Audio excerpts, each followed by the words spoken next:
Good evening, Colt Nation. It's Friday Night Lights with your Arlington Colts taking the field to take on the Mesquite Skeeters in the opening tilt of the 2025 football season, live from UTA Maverick Stadium in the heart of Arlington, just a few miles from the Arlington High campus.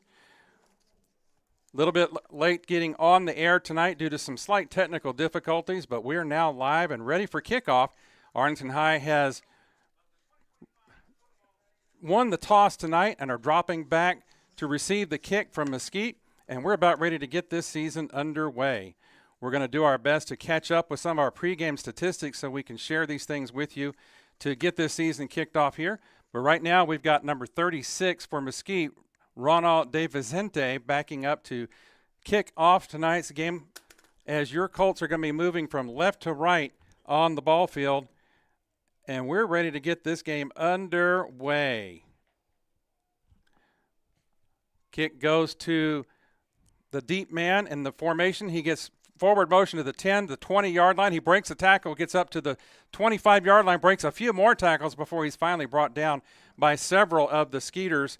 And the Colts will start up their first drive of the 2025 season from the Arlington High 24-yard line. Looking forward to a new season here. Head coach Scott Peach is in his 23rd season with a 141 and 108 overall record. Last season, the Colts went 7-4 overall, 5-2 in district, and lost to Richardson Pierce in the by-district playoff 36-28. We've got the Colts setting up in a pistol formation with Coleman Cravens under center for the Colts. Going to take the ball from him, and that's going to be to his left. We have a handoff to the running back who takes it up the middle of the gut. That's number 22, Revere, with the carry on that one, and he picks up a good chunk of yardage, and the ball will be placed at the 35-yard line. It's going to be 2nd down and 2 for the Colt offense. Last year, Coleman Cravens had 1,865 passing yards with 14 touchdowns, and he is well versed in this Colt system as this is his 3rd year as the Colt starter. Looking forward to seeing him really take control of this. Cravens is a versatile dual threat quarterback. Completions last year, 152 out of 262 for a 58% overall QB rating, and he had 78 rushes for 264 yards last year. This snap is taken and handed off directly to Revere. He goes to the left side and is pushed back by 3 or 4 Mesquite defenders, and he didn't pick up any yardage on that play. The ball will remain at the Colt 36. It'll be 3rd down and 1 here for the Colts' first offensive series of the season. Colts have 2 receivers to the left, 2 receivers to the right. Empty back. Well, no, still Rivera is in the backfield. No, that's a different quarterback here. We're going to have to check on that number. It's a direct snap to number 4, and he gets around the edge and is going up the right sideline, gets up to the 48-yard line, a 1st down for your Colts, as number 4 gets out to, takes the direct snap, Kason Brown, and moves the ball up to the Colt 48-yard line. It's 1st and 10 from the 48. Revere comes back onto the field in the pistol formation next to Cravens. Revere's to Cravens' left, 2 receivers left, 2 receivers right. 1st and 10 for the Colts.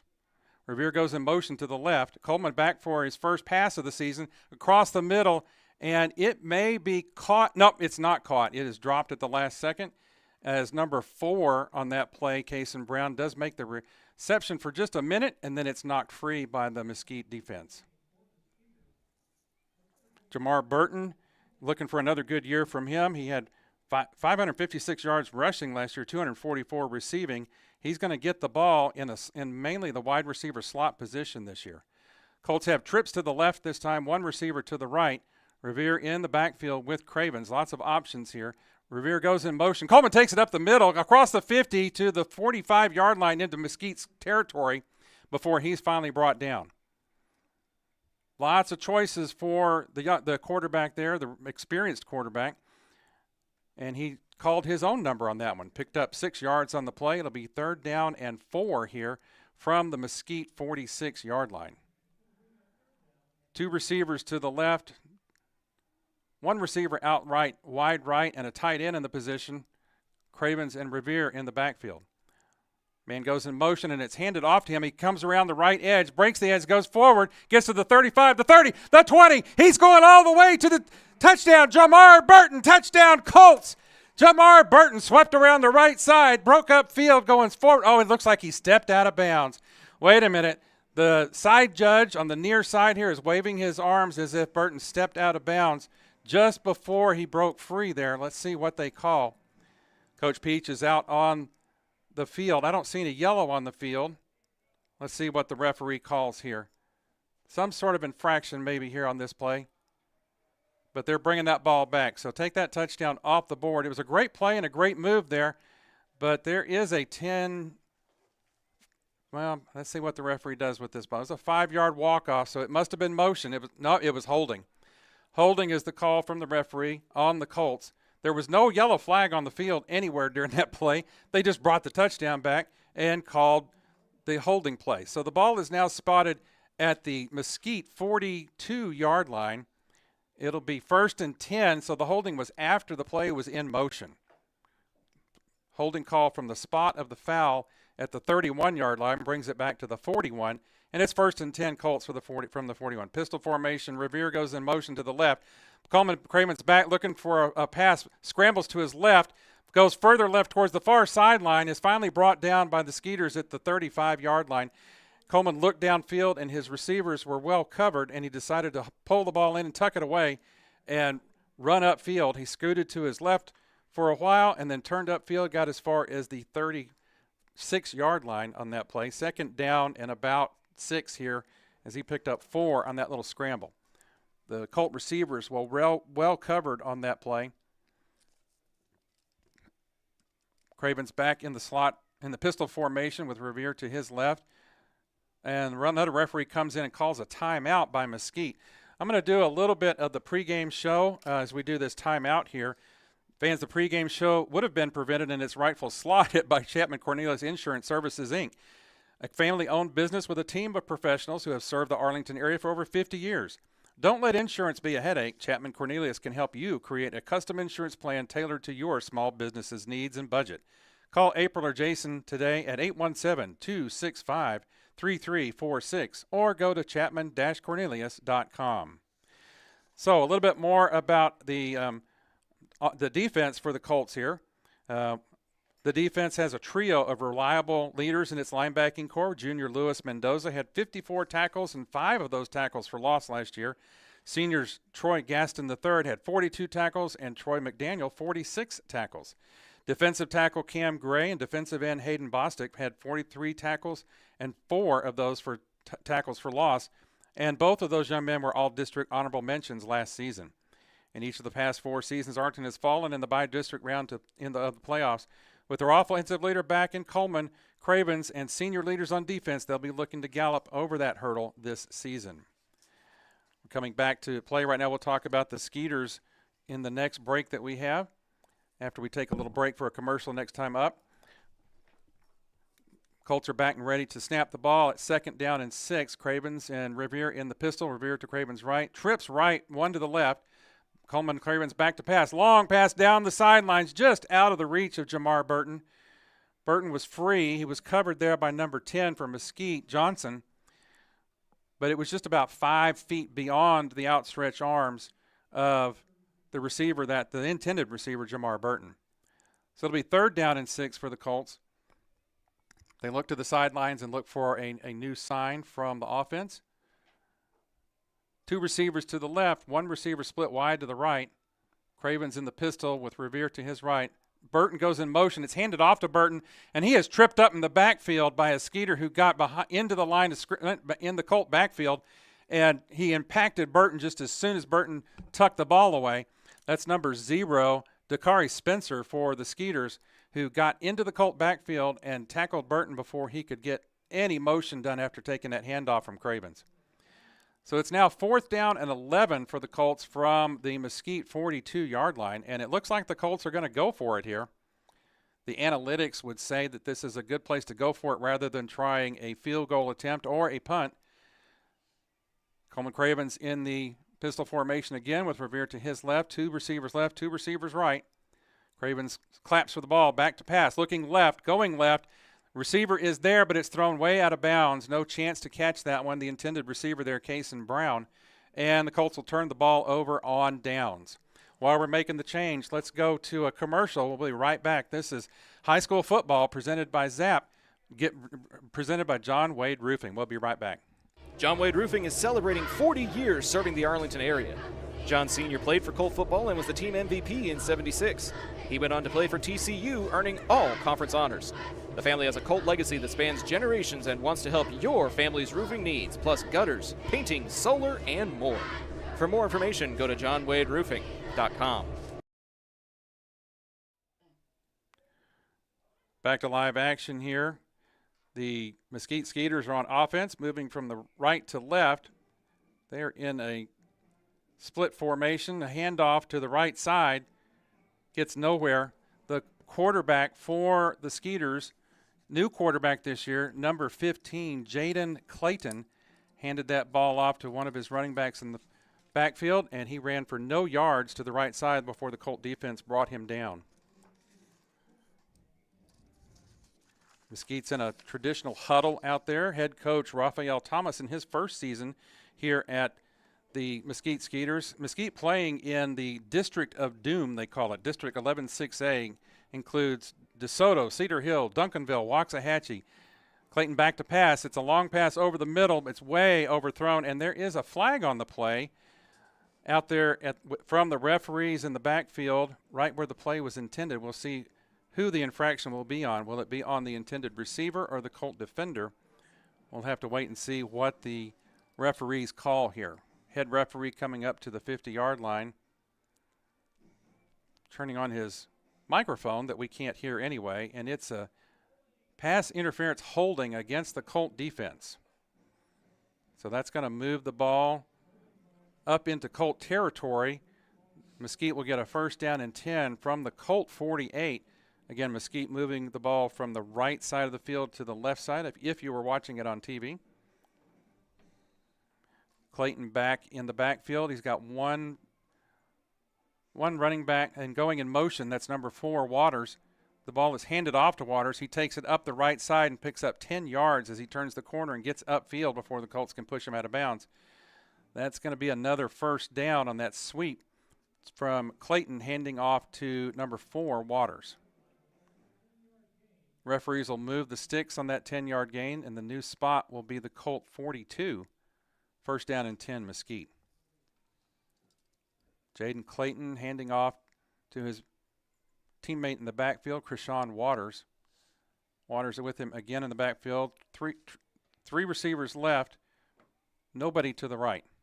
Snap, handoff to number 3 this time, but the Colt defense swarms on him at the line of scrimmage. That's Darryl Collins, who is brought down almost immediately by the Colt defense, and he gets no gain on the play. Be second down and 10 for the Mesquite offense. 0-0 here early in the first quarter. We've got 6:49 left in this first section of play. The weather tonight, sponsored by C&LC in support of Colt football. First here, best here, kick 'em Colts. 78 degrees at game time, wind out of the northeast at 9, and the chance of rain negligible at 5%. Waters back to pass, long pass over the middle, and there's no receiver there as that ball was launched by Clayton to the left side of the field in front of him, but there was no receiver there. It looks like a mixed up route there on that play. The ball was being thrown to a spot, and the receiver was nowhere in the area, so there was no Colt defender anywhere close either. That'll bring up third down and 10 with the ball on the Colt 42. Skeeters are looking to the sideline for a new play call. Clayton comes back into the huddle and gives the signal call, and everybody heads up to the line. One back in the field in the pistol formation. Clayton gets the ball, and he's rolling to his left, looking to pass, turns, squares, throws over his intended receiver, number 4, Waters. It was way too high for him, and it'll be fourth down and 10 for the Skeeters. We would imagine that they might go for it here. Also playing the analytics in the favor of going for it instead of punting or trying a long field goal. You'd have to have a really awesome punter to get a field goal at this distance, that the ball's sitting at the Colt 42. So the Skeeters do get a new call in. They're going to go for it on 4th and 10 here. Jaden Clayton brings his team up to the line of scrimmage with 3 receivers to the left, nobody to the right, and 1 running back in the field. And there's an possible offsides here. I don't see any yellow flags. The pass is thrown over to the left side towards the 10-yard line, and it's missed. There is a flag now, really late flag on the field. I think the Colts jumped at the line of scrimmage and made some contact. So that may be just a 5-yard play, so they'll get to redo this 4th down play from 4th and 5 instead of 4th and 10. Yes, that is the call by the referee. It's offsides, Arlington. The tackle or the nose tackle came up the middle and made contact with the Mesquite offensive line.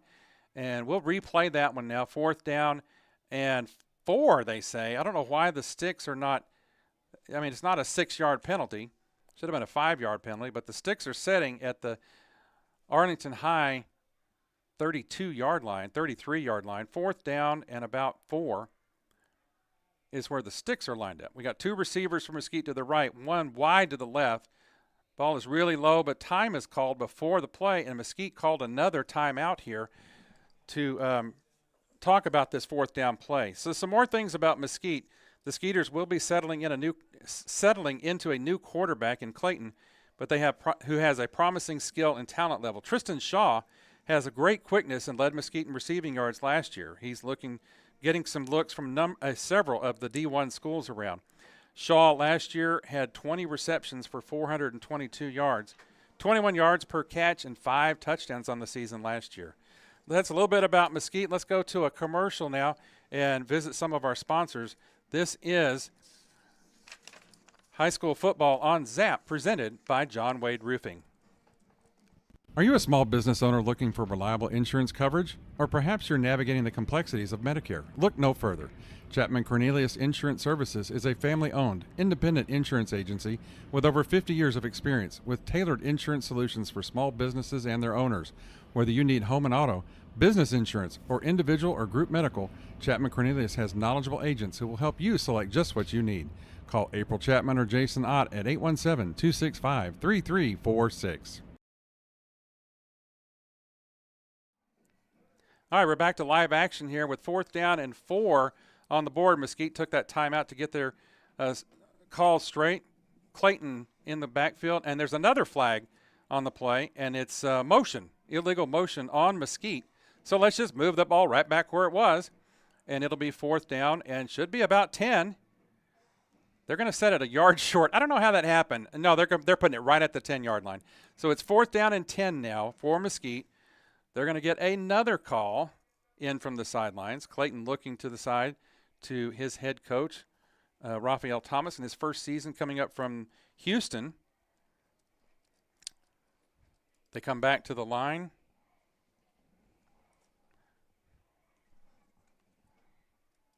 We have an audio feed now, audio and video. Clayton takes the snap, looking downfield for a pass, throws to his right side, pass is complete for the 10-yard pickup and the 1st down. So Mesquite moves the sticks, and they continue this opening drive of their season as the Colts defense looking for a way to stop what's going on with the Mesquite offense at this time. So far, not many answers for the Colt defense.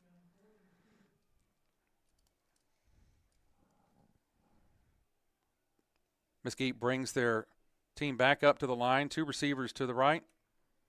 2 receivers bunched to the left. Clayton in the pistol formation. Runner goes in motion, and he hands it off to the runner who comes to the near side. Turns upfield, but the Colt defense is going to meet him there, but there's a flag on the field at the 25-yard line. We'll see what the call is on that. One of the Colts lost his hat on that play. Looks like number 90 for the Colts, Cam Gray, the senior defensive lineman. 6'2", 270, had his hat come off on that play, and he'll have to come off for 1 play. Referee getting the call now from the flag sitting at the 25-yard line. Holding on Mesquite, number 48 on the play, and that'll move them back 10 yards. It should be now a full 20 yards to pick up. They should be moving the ball back to approximately the Arlington 35-yard line.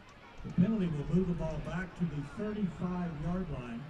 It'll be first down and 20 now from the Arlington 35. As the runner was trying to round that corner, one of his lead blockers held there on that play. And that'll make their task a little more difficult as they have 20 yards to pick up the first down now. 2 receivers left, 2 receivers right. Clayton takes the snap, looking to the right to pass. Pass complete to the 30-yard line. Wrestled out of bounds by Arlington's number 13, Jacob Batiste, the junior defensive linebacker on that play. But they do pick up approximately 10 yards on that play. Looks like it's going to be closer to 8 yards. So it'll be second down now and 12.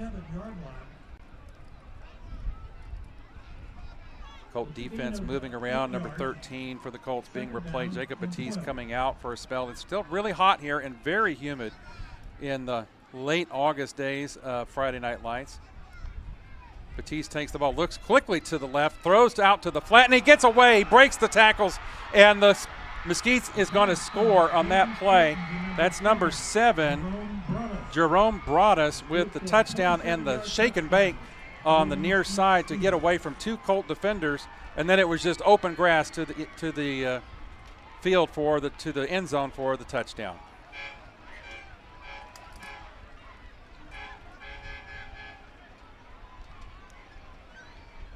Mesquite coming out for the point after touchdown attempt. Number 36 coming on for them to do their kicking. Ronald De Vincente. And he gets that kick up. And the kick is going to be good. Your new score, Mesquite 7, Arlington 0 with 5:04 left in the first quarter. We're going to go to a commercial. This is high school football on ZAP, presented by John Wade Roofing. A-frames that bring their A game. The next time you need to get your brand out to the community, go with the printers who are in your community, Eka Signs. With everything from wall signs to banners, printed tees to hats, Eka can even do same-day rush orders on select products. Visit ekasigns.com/shop to see their full list. That's ikasigns.com/shop. Eka Signs, a partner of Zach Arnold Productions.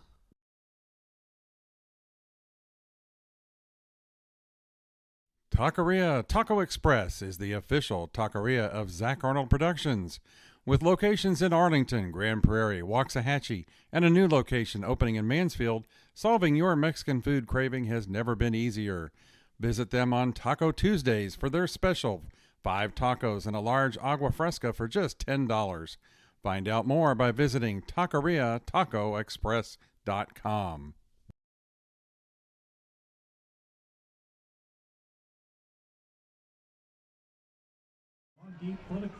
Welcome back to live action here as Mosquite is ready to kick off.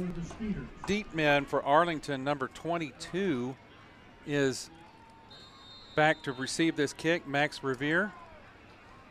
Still looking for the number of the other potential receiver on the other side of the field. We'll see if he turns. It's number 2, Burton. Revere gets the ball and runs up the right side, gets as far as the 30-yard line. He breaks a tackle, gets at 40, up to the 45, finally shoved out at the 50-yard line. Good return there by number 22, Max Revere. Sets up the Colts in great field position to start the second drive of the season. We're looking forward to college football kicking off in full swing tomorrow as Mesquite Band plays Texas Fight on the other side. We're big Longhorn fans here at Zach Arnold Productions, and their fight song at Mesquite High seems to be the same as the Texas Longhorn, so we're fine with that. We just want to play some Arlington High fight song here in just a little bit. Coleman Craven's bringing his team back out onto the field here. Coleman in a pistol set, takes the ball, shovels it out to Burton, who sweeps to the left, looks at the 50-yard line, crosses it, and when he turns upfield and he's stumbling across the 45, gets to about the 44-yard line before he's finally tripped, basically, and stumbles and falls down. He picked up about 6 yards on that play. It'll be second down and 4. Craven's looking for the call on the near sideline here. Number 4, Burton. Number 4, Cason Brown is coming to the split on the wide side. Only one receiver in number 4, Cason Brown on the far right side. Pistol look from Cravens and Revere in the backfield. Shovel from Coleman Cravens to Revere. He swings his way and goes upfield, gets across the 35, finally brought down at about the 30-yard line, and the defender's hat comes off on that play. Dakari Spencer loses his helmet, and he'll have to take off to the sidelines for a little bit. There's a little bit of the Sons of the White and Green there as we pick up the first down. Arlington High, new set of downs from the Mesquite 31-yard line. First down and 10, Arlington. Good run there by number 2, Jamar Burton on that play. Got one receiver out to the left and Cason Brown now. Cason switches sides, split wide to the left. Pistol look from Cravens and Revere in the backfield. Revere just to Cravens' left. Snap. Cravens looking downfield, throwing towards the receiver in the end zone, and he's a touchdown! Number 4, Cason Brown hauls in the first touchdown of the year. Coleman Cravens to Brown puts your Colts on the board. Sons of the White and Green.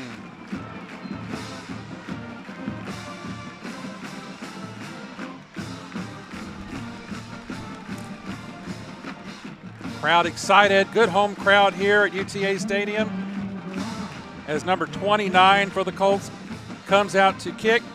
It's Emmanuel Barajas. Gets in position. The snap. The kick is up. And the kick is no good. No good. So the Colts maintain the 6 they put on the board with the pass from Coleman Cravens to Brown. And your new score is Mesquite 7, Arlington High 6, with 3:36 left in the half. We're going to go to a commercial break and be right back. This is high school football on ZAP, presented by John Wade Roofing. Local Legends Figures immortalizes your athlete's achievements for a lifetime. Featuring 6-inch figures with poses in football, baseball, band, hockey, even lacrosse. Local Legends makes every effort to show their likeness down to every possible uniform detail.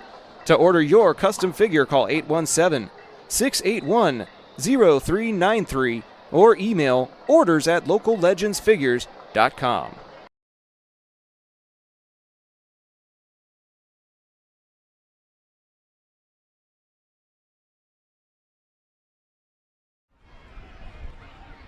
That was the classic South Drive summary. Next time you're ready to drive something new, contact Yadi Pagan at 817-706-5679. Classic Chevrolet, relax and enjoy the difference.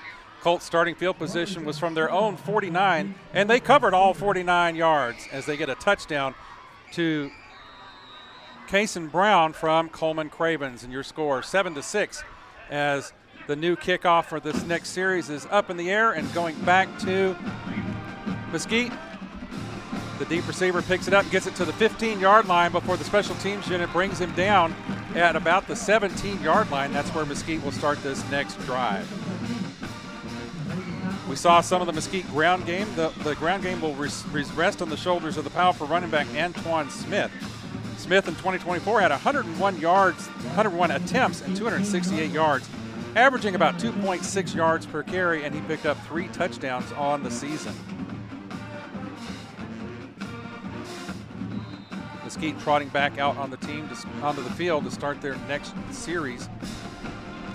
Good-looking drive there by Arlington High on that last scoring drive for them. Great pass from Cravens to Brown in the end zone. Toss back to the running back, who picks up about 2 yards on the play, makes it up to about the 19-yard line as Darryl Collins. It'll be second down, and the sticks say about second down and 9. He only picked up 1 yard on that play.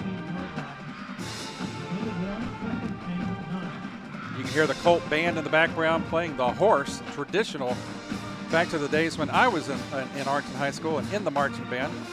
Always played the horse when the defense came out on the field. Lots of spirit, pride, and tradition here in Arlington High School. My mother went here. I went here. Zach and I did a lot of service with the Arlington High football team in the 90s. We love bringing you Arlington High football. Clayton brings his team up to the line, but he doesn't like what he sees. On the offense, 5 yards. And they get a penalty on that play, a 5-yard moving the ball prematurely. 14-yard line. That'll take the line of scrimmage back to the 14-yard line for the Skeeters to start this series. 2nd down and 15 for Mesquite as Clayton brings the team back up the line. He is under center. Takes the snap, rolls to his right, looking downfield for a long pass. The pass is in the air, and it's going to be caught by his receiver at the 45-yard line. Gets down, wrestled down to the 46, about the 44-yard line. The receiver adjusted to the ball being thrown a little bit short, and the Colt defender wasn't able to make the same adjustment, and the receiver was able to haul that one in. So big pickup for Mesquite here. Gets the ball into Arlington territory. It'll be 1st down Mesquite, 1st down and 10 from the Colt 42. Clayton now in a pistol look with his running back behind him. Clayton gets the ball, hands it off to his runner who goes up to the middle, and he's smothered at the line of scrimmage by the Colt defense. Doesn't pick up any yards. Gain of about a yard to the 41, 2nd and 9. Officials give him 1 yard on the play. It'll be 2nd down and 9. Again, Mesquite, we're still in the first quarter here. It's Mesquite 7, Arlington 6. 1:34 left in this quarter. Mesquite returns to the line of scrimmage. 1 receiver split wide to the left. 2 more receivers heading out to the right side of the line of scrimmage.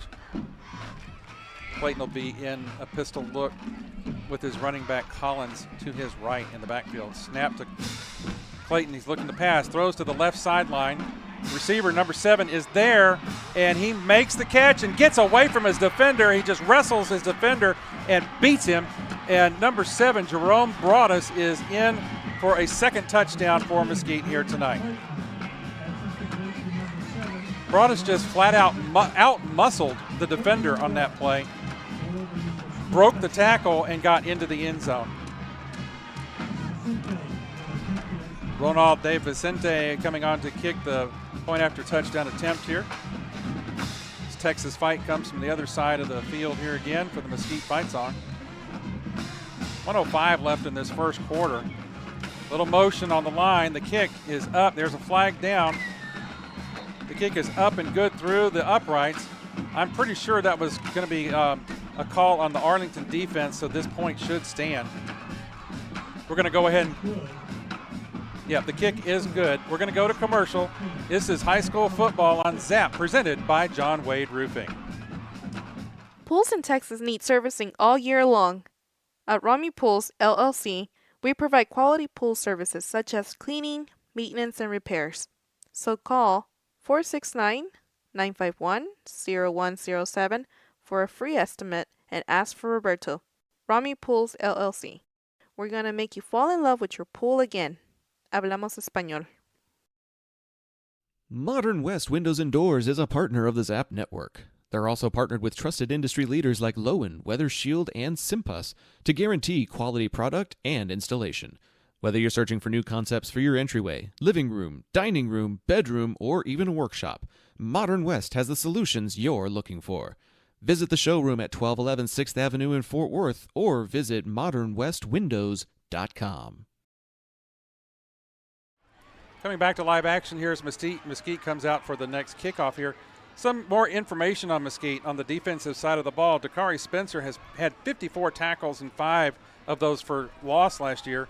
Giancarlo Needham had 74 tackles and 5 of those for loss last year. Haven Garrett and all of those young men are great leaders on their team. Needham was Mesquite's leading tackler last year and is a true field general for the Skeeter defense. Deep men for Arlington back on the field again. Jamar Burton and Max Revere. Burton on the near side, Revere on the far side. The kick is up and going to that far side. It'll be Revere, gets it at the 15-yard line. He scoots up the middle, gets as far as the 27, 28-yard line before he's brought down by the Skeeter special teams.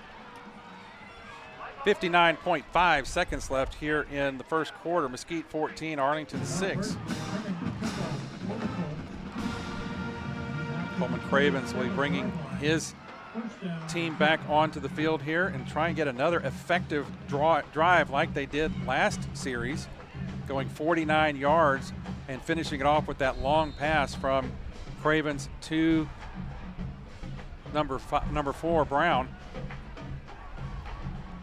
On the far hash, Coleman Cravens and Revere in the backfield on a pistol look, 2 receivers right, 1 receiver split out far left.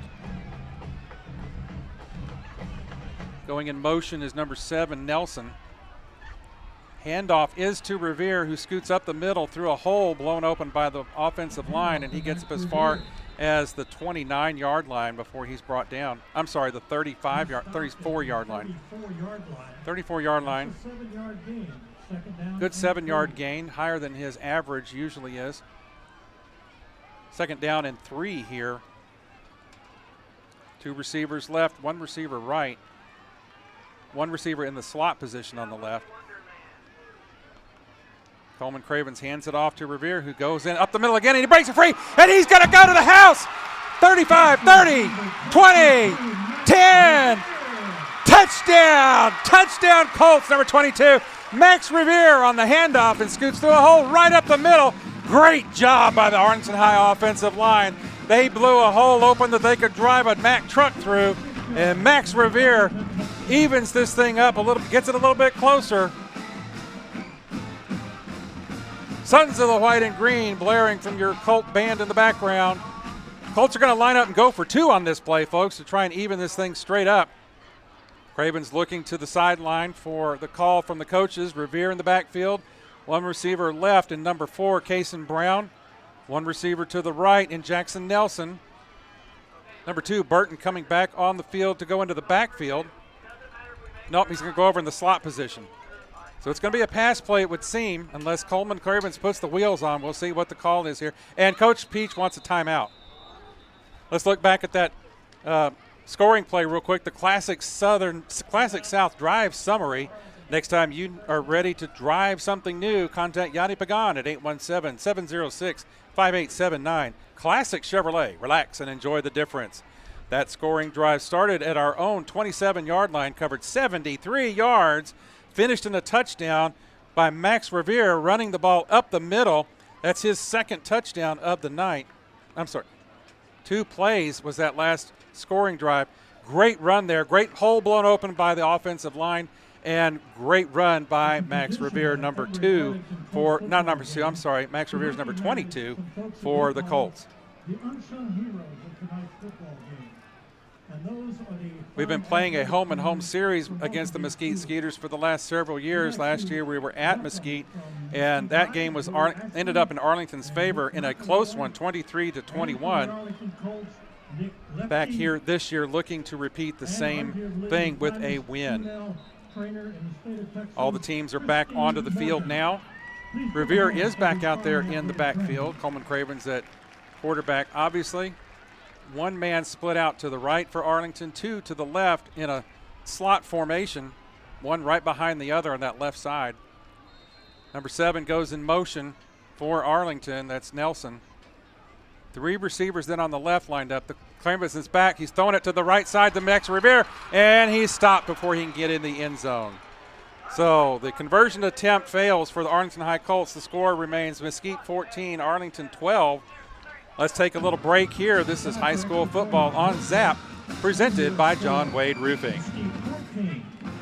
Need a cleanup that's easier than finding your seat on game day? Trinity Logistics Services has you covered.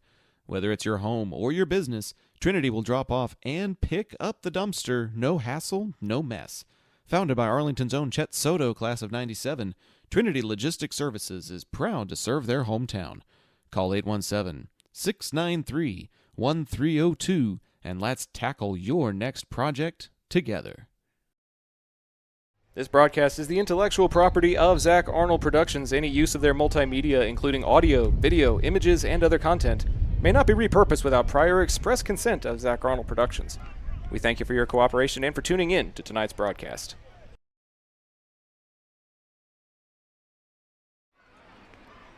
Welcome back to UTA's Maverick Stadium for the opening game of the 2025 football campaign. Your Arlington Colts taking on the Mesquite Skeeters. Mesquite 14, Arlington 12. Arlington lining up after that last touchdown play. Number 29 for Arlington backing up to kick, Emmanuel Barajas. And the deep men for Mesquite, Krishawn Waters, number 4, and Tierney Shaw, number 6, back to receive this kick. That kick is up, and it's a short one to the up man. Nope, it's going to be caught by it's caught by the up man, and he brings it up just as far as about the 21-yard line. Number 7 caught that ball, Jerome Broadus. We've heard his name several times tonight. And Mesquite will transition into their offensive alignment here. Mesquite has a good crowd here on hand tonight. You may be able to, no, you can't see that. We got the camera on, but you can't quite see that wide view. But Arlington High has a great contingent here tonight for the opening game of the season. Lots of green and white in the stands tonight. Got about 12 seconds here before the end of the first half. We'll see if they actually snap a play or if they go to first quarter. Clayton brings his team up. He's got a Collins in the pistol lineup here. Snap to him, number 11, Damian Barbineau, and his pass out to the flat goes nowhere. Actually lost a couple of yards there. Damon Barbineau, and that ends the first quarter. First quarter action, Mesquite 14, Arlington 12. We'll take a break here between quarters. This is high school football on ZAP, presented by John Wade Roofing. Taquería Taco Express es la taquería oficial de Zach Arnold Productions. Con un amplio y auténtico menú, satisface tus antojos o prepara tu próximo evento con nosotros. Visítanos todos los martes para disfrutar de Taco Tuesday con 5 tacos y un agua fresca por solo $10. Para encontrar sucursales cercanas o hacer pedidos en línea, visita taqueriatacoexpress.com.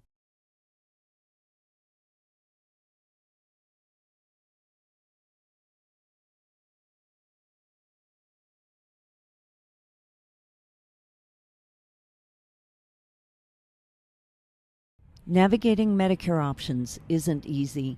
Hi, I'm Patsy Arnold, and when the time came to navigate my options, I went to Chapman Cornelius. They helped me find the best plan for my needs, quoted me life insurance options, and guided me in making my decisions every step of the way. They want to do the same for you, so give them a call at 817-265-3346 or visit chapman-cornelius.com. Welcome back to the second quarter of action. The second quarter is presented by Eka Signs. The next time you need signs, banners, printed shirts, or other print materials, Eka Signs is the local printer to call. 817-617-2229 is the number, and tell them ZAP sent you. Very first play, incomplete on a very deep post. We have to get the stuff in because it's a sponsored element, but the Skeeters were wasting no time. Welcome to the airwaves, Zach, the voice. It was long overdue, but Pops and Mom and our camera person, Daniel, doing stellar work in the interim until I could get back to resolve our technical issues. Thank you all for your patience and your endurance as we get ready to start quarter number 2.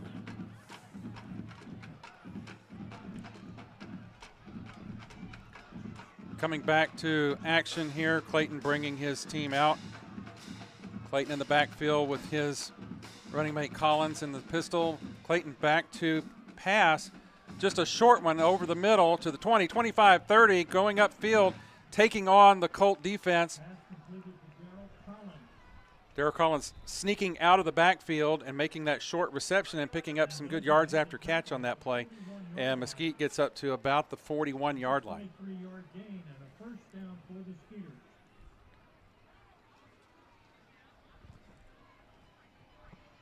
Yeah, Pops, you're going to need to handle the play-by-play until I can get used to some of the players' names. I was working on getting the camera up and ready and getting the equipment sorted out and handling production questions that were happening up in Flower Mound where the Bowie Volunteers are taking on the Jaguars. That one also live on the Zap Network with Jot Holly and Tim Costello on the call. Collins taking the direct snap on that one, but not fooling anybody on that play as the Colt defense moved up and stopped him with about a 2-yard gain on that play. It'll be third down now. Should be third down. The screen pass resulted in a first down. That was the first play after the screen. That's right. First down. So 2nd and 8 now from the Skeeters side of the ball field here. You can see on your video feed, Skeeters are moving left to right here at UTA's Maverick Stadium for the first ball game of the 2025 season for your Arlington High School Colts. Nice venue here as the high school is just about a mile down the road. Got a lot of really awesome people from probably both sides of the Metroplex tuning in. We thank you all for your viewership on tonight's broadcast. Clayton hands the ball off. Looks like first down yardage. Runner scoots to the left side and gets a first down at the Colt 49 into Colt territory there. Pops, Coach Thomas of Mesquite sent me an email in the middle of this afternoon asking for the link to the broadcast. Even though that link doesn't really work anymore, hopefully the Mesquite faithful were still able to find the game on the channel and be able to tune in to tonight's Friday Night Lights action. I see the Wallers tuning in the comments section. They were very familiar with Arlington and UTA Maverick Stadium when their kids were coming through here. They say it's nice to see games back here at this venue. Jet sweep to the near side. Pickup of about 3 or 4, depending on if it's a left or right-footed ref. One thing I noticed on that play, Pops, and you can correct me if I'm wrong, a big hit applied by the Arlington defense there. Another big hit like that could result in a fumble if Mesquite and their ball-carrying offense is unable to maintain their possession well. Yeah, that was a handoff and running play to number 5, Tristan Shaw there for Mesquite. So they're giving the ball to several different players here tonight, which is going to tend to keep the Colt defense on their heels, trying to figure out where that ball is going. 2 receivers left, nobody to the right. Very different seeing an offense go under center. Well, but it was a snap back to number 7, way back in the backfield. Jerome Broadus took that deep snap over the head of the up man. Picked up about 3-4 yards on the play. It'll be third down and 3 now from the Colt 42. About 8.5 to go here in this second quarter. A lot of action in just a quarter and a piece with 26 combined points before I could even put on a headset. Clayton brings the call back to his huddle here, and they break. Clayton in the quarterback position, number 3, Darryl Collins in the backfield with him. Now Clayton takes a look to the sideline, and it looks like we're going to call another timeout. Mesquite's next timeout here. Possibly their last, I believe. Yeah, I believe it is. Last time out of the half. With 8 minutes to go until the break. Yeah, we'll step aside and take a little break here. This is high school football on ZAP, presented by John Wade Roofing.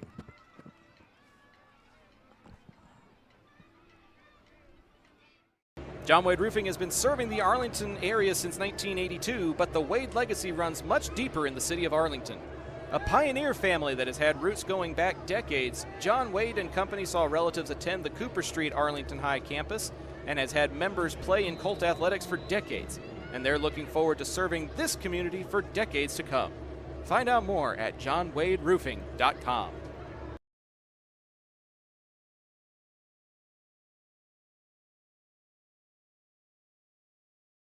If you're like me and need printed materials to get your brand out there to the community, then you need Eka Signs. Conveniently located in central Arlington, Eka features a wide selection of shirts, hats, banners, yard signs, acrylics, magnets for your car, magnets for your fridge, tumblers, A-frames, and more. Call Eka at 817-617-2229 for more information and tell them Zap sent you. Resuming play, Clayton in the backfield. 2 men in the backfield with him to his left. The snap is handed off and running to the right side over the 40. Breaks a tackle, 30. Hangs on at the very last minute. There is the Arlington defender, number 8 on that play, Samaje Davis. That's a good sign there because earlier in another drive we saw a defender break that, lose that hold on the offensive player, and he trotted into the end zone. So a good hang on there by the Colt defender. Brings him down. It's a first down yardage. Ball sitting at the 26-yard line, 1st and 10 for Mesquite, but it's not a touchdown. It's a touchdown-saving tackle, which is exactly what you hope to see from your junior defensive back, Davis, a 6'1", 150-pound junior. Making a good open field tackle there. Clayton in the backfield with number 8 this time, Mayberry.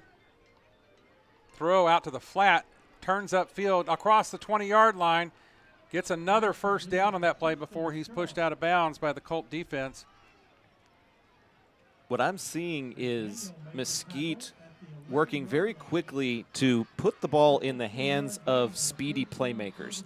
Get it out of the hand of the quarterback very quickly, and then do what you're able out in the open field.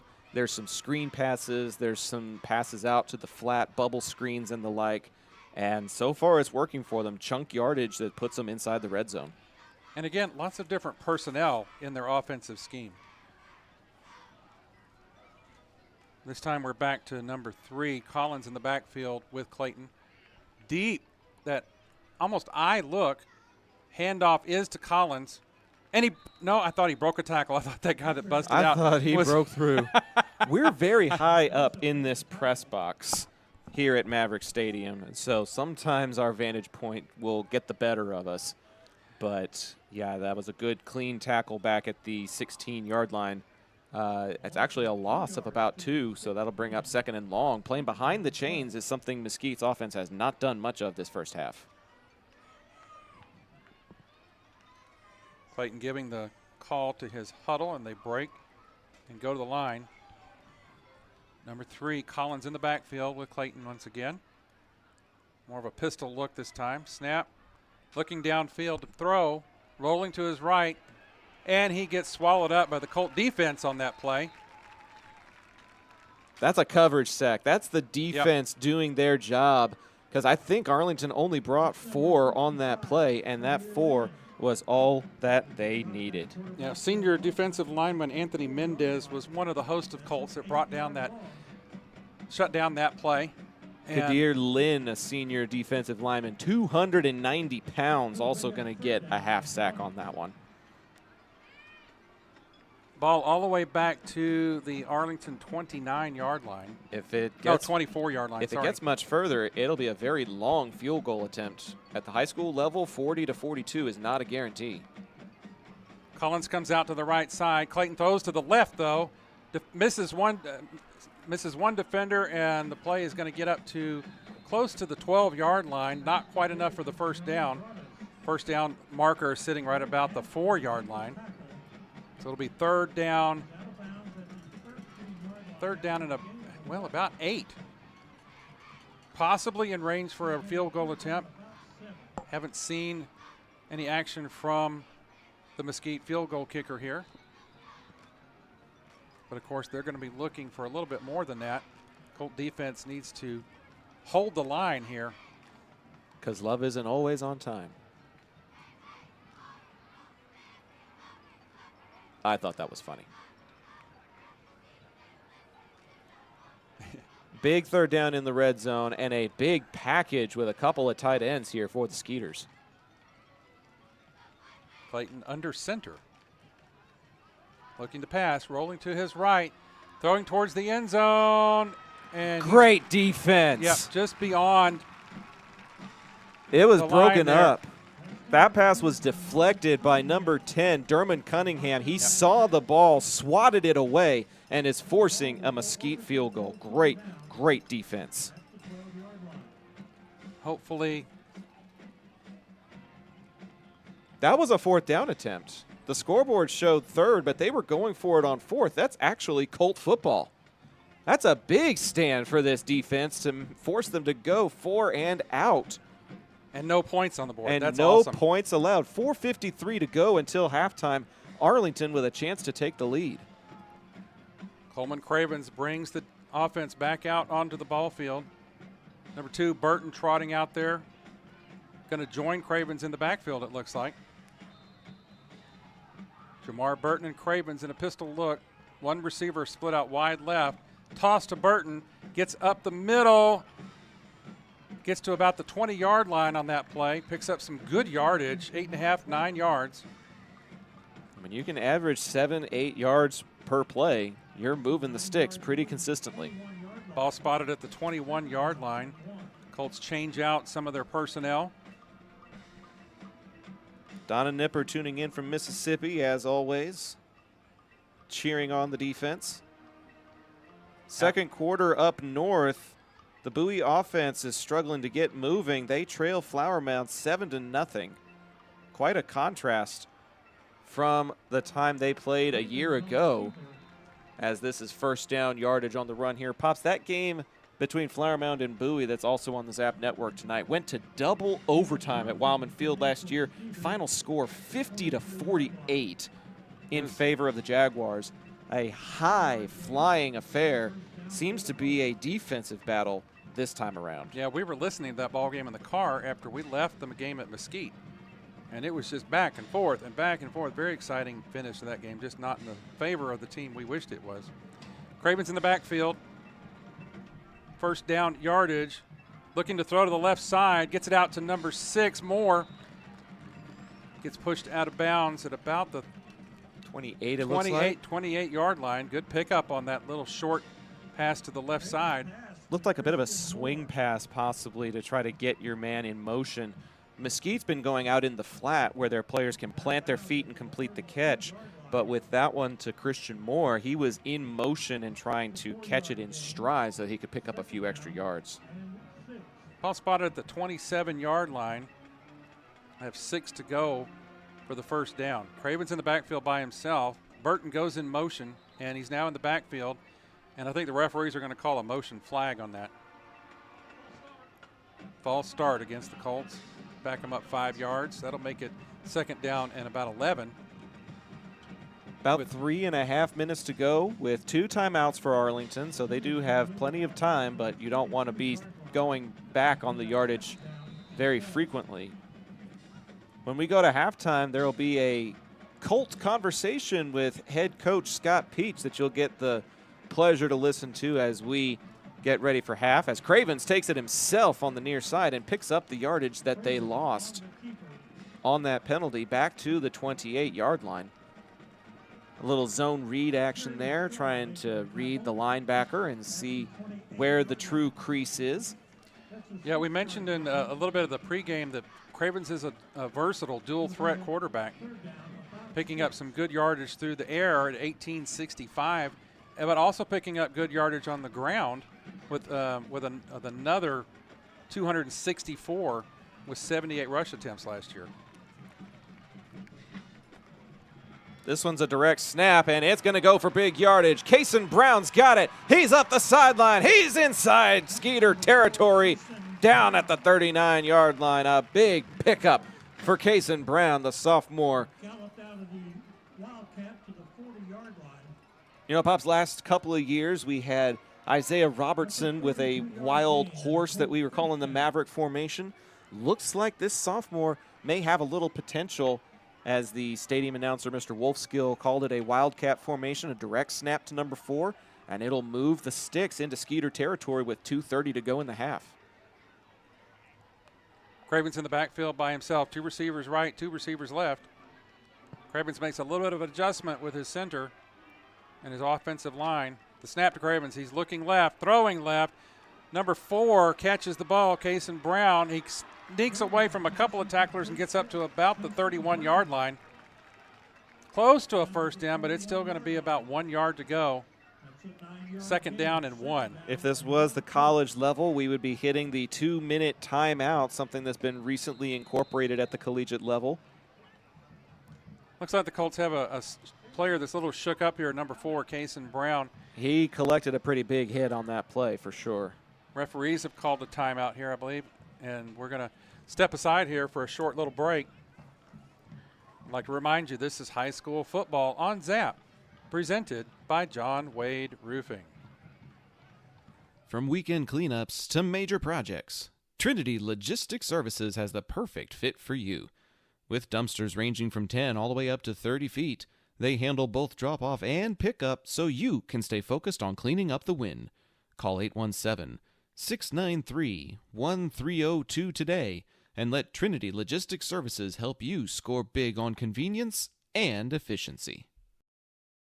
Modern West Windows and Doors invites you to see the difference. Whether you need sliding doors, bay windows, or just need a more modern look, Modern West has options to fit both your style and budget. Stop by the showroom at 1211 6th Avenue in Fort Worth to see for yourself, or call 682-255-6094 for more information.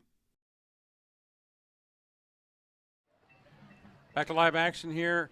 We're trying to figure out what exactly is going on here. The referees are all huddled up at the hash line at the 30-yard line. It looked like there was a little bit of an injury there to Kason Brown. It's still really hot here. We might be dealing with some fatigue issues or got the wind knocked out of him. But both teams are in full huddle as if there were a timeout.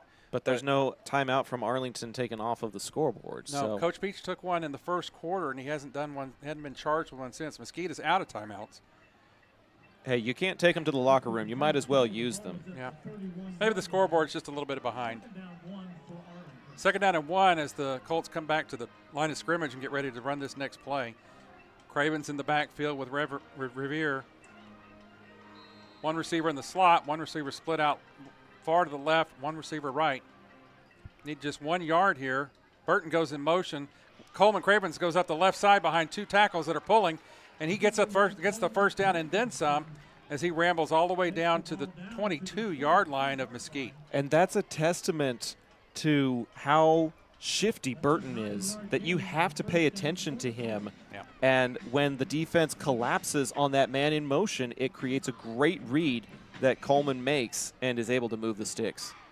Yeah, Burton was the deke on that one, and the 2 pulling offensive linemen led Cravens up the left side for that first down. 1st down and 10 from the 22-yard line. Pistol formation, handoff to the running back on that play for Arlington, Revere. Trying to keep it alive. Going to lose a yard, it looks like. Yeah. Or maybe back to the line of scrimmage, if that, depending on if they stop forward progress. 1:17 on the clock before halftime. Colts still have some time, but they probably need to think about a pass or two here as they approach the red zone. A pass or two or use a couple of those timeouts. Coach Beach is holding those in his back pocket as they get a little bit closer here. They're coming up on a minute Yeah. with very little sense of urgency, trying to leave no time for Mesquite before they hit the break. Pops, I got here before kickoff. Who started with the ball? Was it Arlington? Arlington did. So the Skeeters will get it to start the second half. Don't want to give them any extra possessions here before the break. 2 receivers split back. Coleman Cravens looking left. Ball is caught and picked up 1 yard on that reception to number 7, William Nelson. And now they'll call the timeout. Just over 40 seconds to go. We'll take a timeout with them, about 35 and a half, as Arlington faces a 3rd down and 9 when we come back with more high school football on ZAP, presented by John Wade Roofing. Thanks so much for tuning in. We'll be right back. If you're looking for a pre-owned vehicle, then you need to see Yachty Pagan at Classic South in Euless. Yachty's a proud Arlington ISD product, a graduate of Lamar, and the voice of the Volunteers since 2021. Whether you're a first-time buyer, a seasoned buyer, or just looking to boost or rebuild your credit, Yachty's direct approach is why his customers become customers for life. Call or text 817-706-5679. Hey, this is John Wade Jr., Colt Football 97, class of 98. And the next time you have a roofing issue, be sure and call Arlington's favorite roofer, John Wade Roofing. Look us up on the internet at johnwaderoofing.com.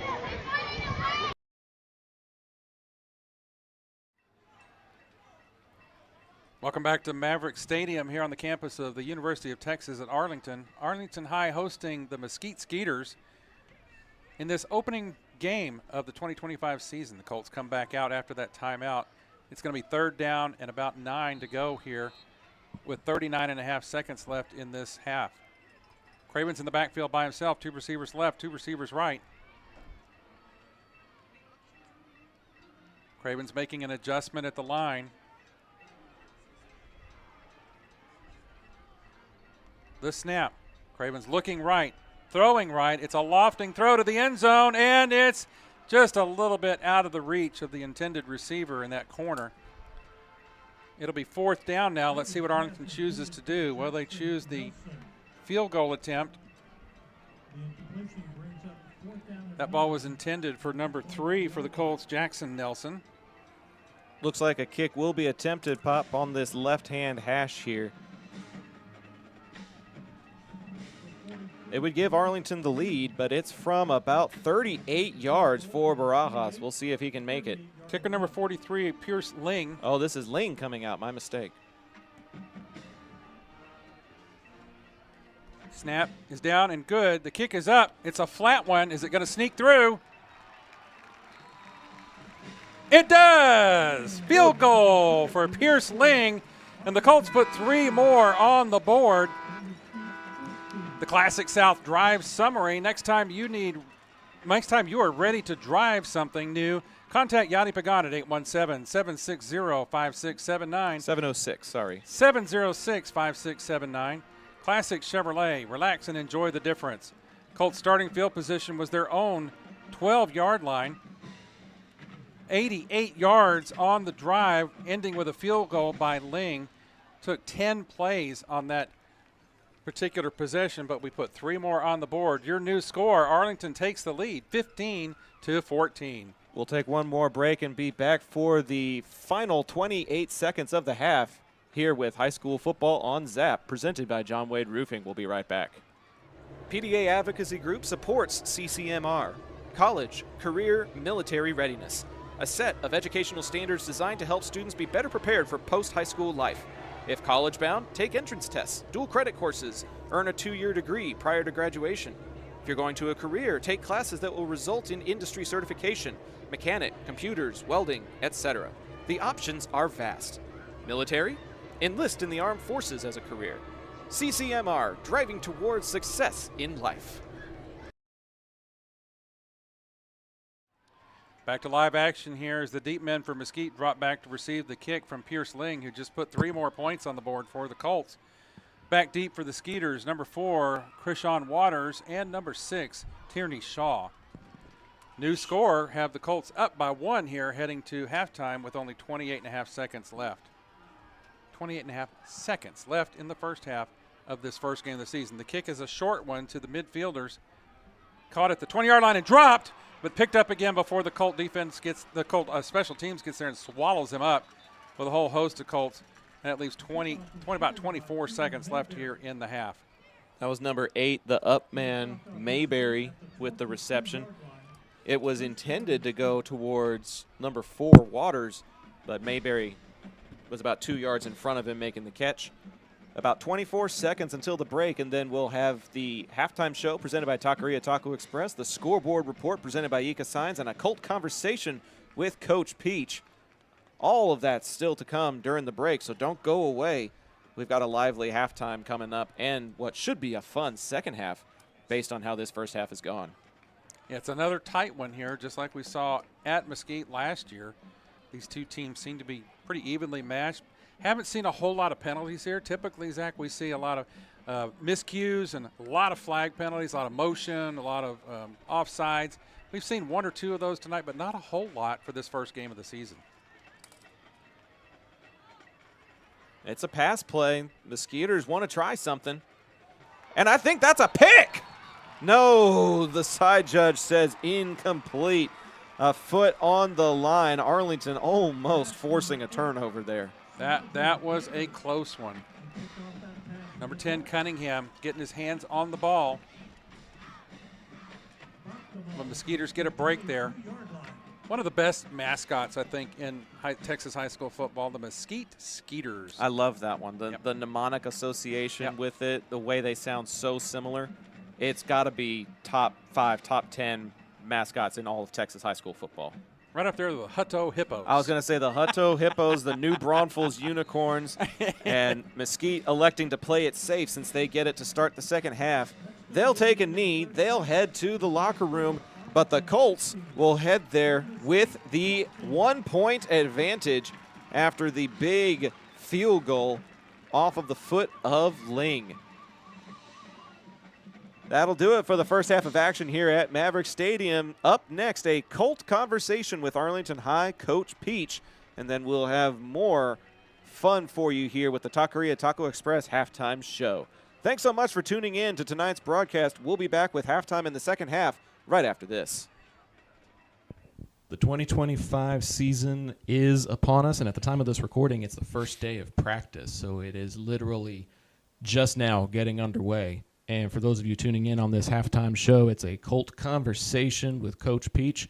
I'm Zach Arnold, and we're back again for another season of these conversations and another season of covering Colt football. Coach, thanks so much for having us back for another year. You bet, Zach. I appreciate all you do, man. Let's just take a look at the 2025 season in general. What do you feel like you personally are looking forward to the most out of this season? First, I'm really excited about this group. We have a group of young men that football is probably their highest priority. And with that being said, just watching them this summer with how committed they were to being here every day, working together. You know, the other thing that was nice is last year was really our best football team that we've had in 3 or 4 years. Pre-COVID, we went through 2017, 18, 19, 20, where we were making deep runs in the playoffs.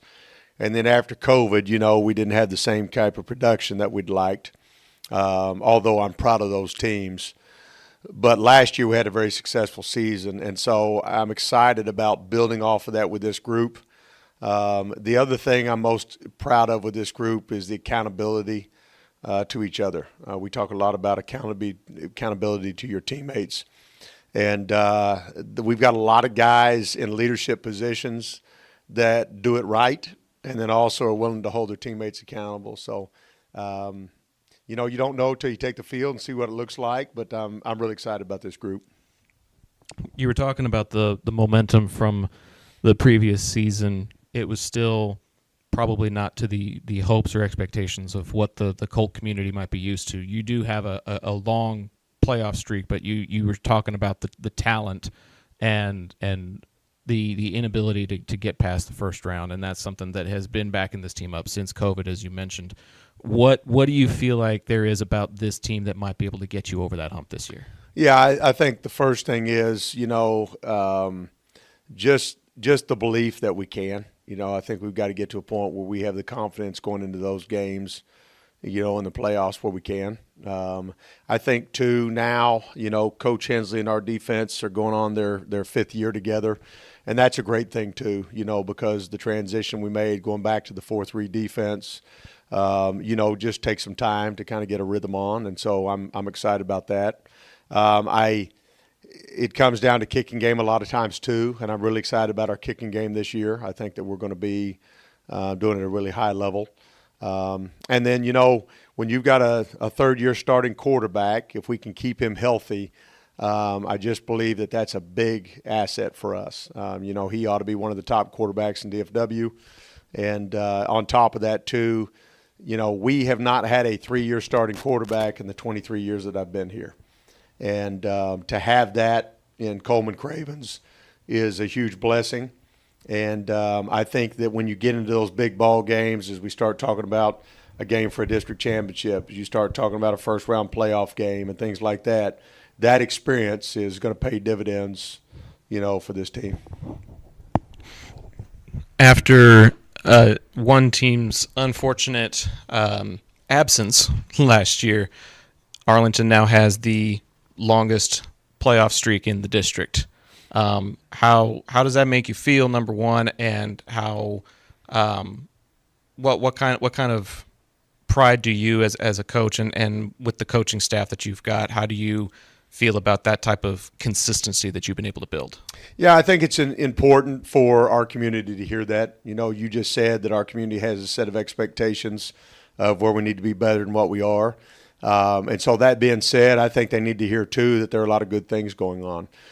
So when you can go out and say we made the playoffs 16 of the last 17 years, when you can say that we've held the longest streak with a 10-year run right now of all the Arlington schools, I think that says a lot about the program that we run.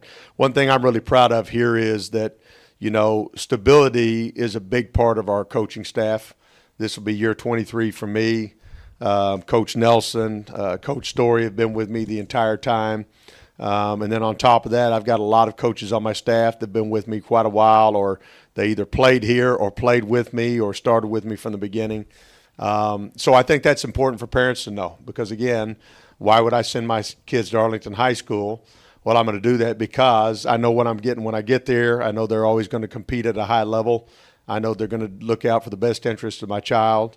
And so I think it says a lot. And, to your point now, we want to take that next step and get back to runs in the playoffs. But what you need to allude that to is, when we've had streaks with deep runs, they've been multiple years in a row. Right. You have to get over the hump this year.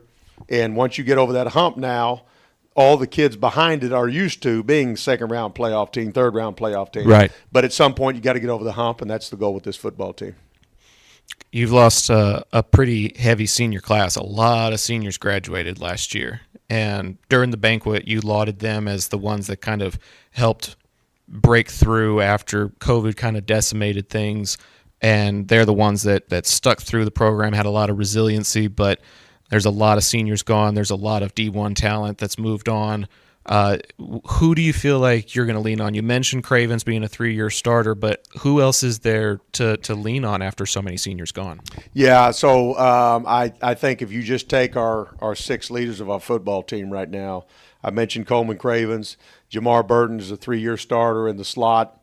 Eli Holbrook is committed to Wake Forest right now and 2-year starter for us and a really special left tackle. Cam Gray was a big-time player. He already has a D1 offer right now to Missouri State. A defensive tackle for us is a returning starter from last year. Troy McDaniel at linebacker is a really special talent for us. And then we've got a kid, A.J. Payne, who's just a junior. The rest of those guys are seniors. But for him, great leadership skills, really good football player. And he ended up playing the last 4 or 5 games of the year for us on the varsity as a sophomore. That group of 6 right there will lean heavily on with their leadership, with their ability to hold their teammates accountable, with their work ethic, and with their playmaking ability. There's a lot of changes going on venue-wise this season.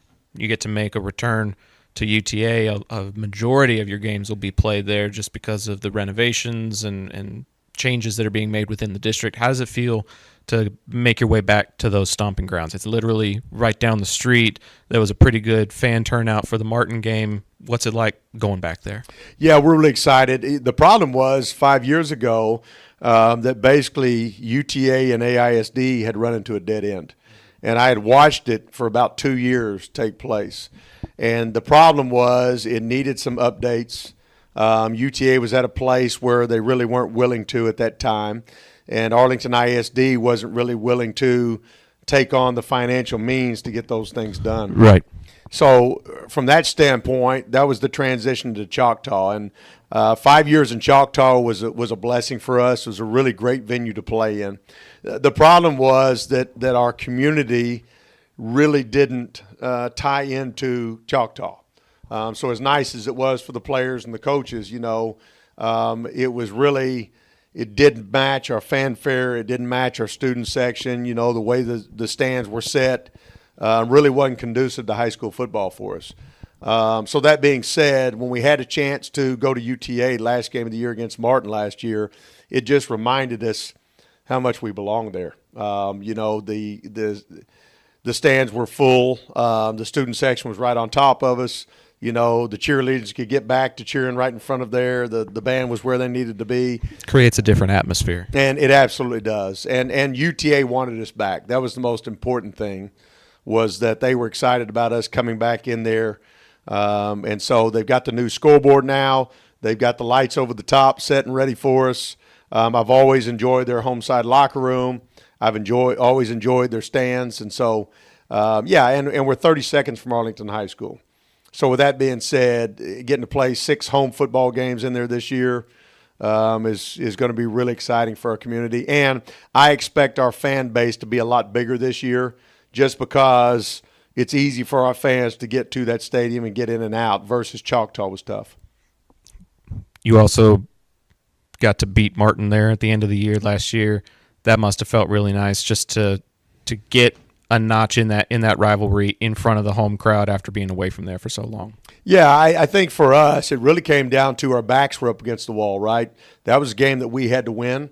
We had a lot going for us at that time, but we needed that victory coming off the Grand Prairie game with a win, and we did it, right? And so for us to do it in UTA, no doubt gives us a lot of confidence going back in there. You know, when you walk away and you say you were able to defeat Martin and come away to the playoffs and really get the ball rolling late in the season, that confidence transfers over to UTA this year, and our kids will remember that, no doubt. It was a great night. In fact, if you asked probably half our football team what was your favorite memory, in football, a lot of them would probably tell you beating Martin in the last game of the year to earn the playoffs at UTA. There's no doubt that transfers to what's to come. Well, and when they're must-win situations, that almost becomes a playoff atmosphere because you know what you're in for, and it's a team that you really, really want to beat for city bragging rights, district bragging rights. That definitely had a playoff atmosphere, and it was a great venue to have it in. Yeah, it was a special night. We're really proud of that night, but I will say this too: every year is different, and so for this football team moving forward, we just have to embrace UTA as our home field, and I think we're ready for that. What's the general excitement level at this school, and then how do you feel it is at the district level for the renovations that are being done to some of the other stadiums in the district and the opening of the brand new stadium at Glaspie? Obviously, UTA is the place that Arlington is most centered on, but the district seems to be doing a lot to help improve the stadium and game experience for the district as a whole. Yeah, I'm very appreciative of Eric White and as our athletic director. Kim Peach is our assistant AD, and Rickland Holmes as assistant AD, and their direction right now of taking care of our football stadiums. The excitement around building Glaspie and having a new stadium for Seguin and Martin to share. The excitement about Cravens and Wildman, putting the emphasis back in there. And then importantly, while we're waiting on those stadiums to get ready, us to have the ability to play at UTA and play at Choctaw. Right.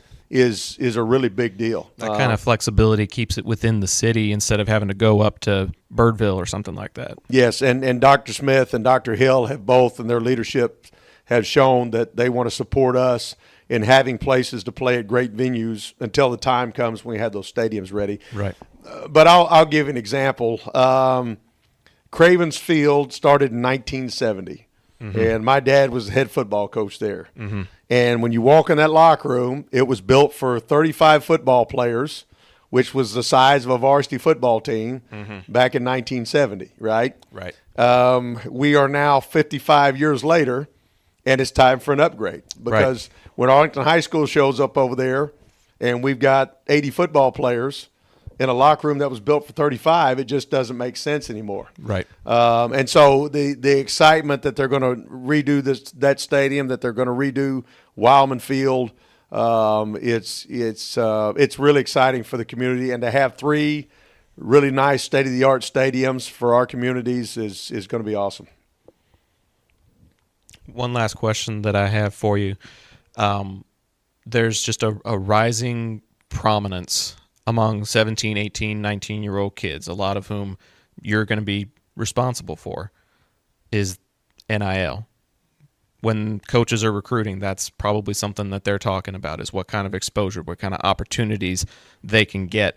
How does that affect the recruiting process on the high school end, and has it affected your program's culture in the last couple of years? It's like anything else. You have to figure out what the rules are at play. And then, okay, these are the rules we're playing by. Great, let's adapt to that, okay?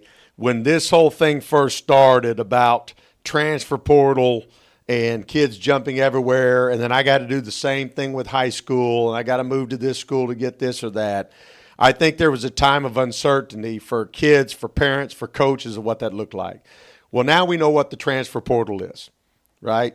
And what kids are figuring out is they can play football at a really high level at a 6A program at Arlington High School. Right. Who, by the way, in the past 2 years, if you go back and look, we played North Crowley, we played Highland Park, Yep. we played South Lake Carroll. Yep. Okay?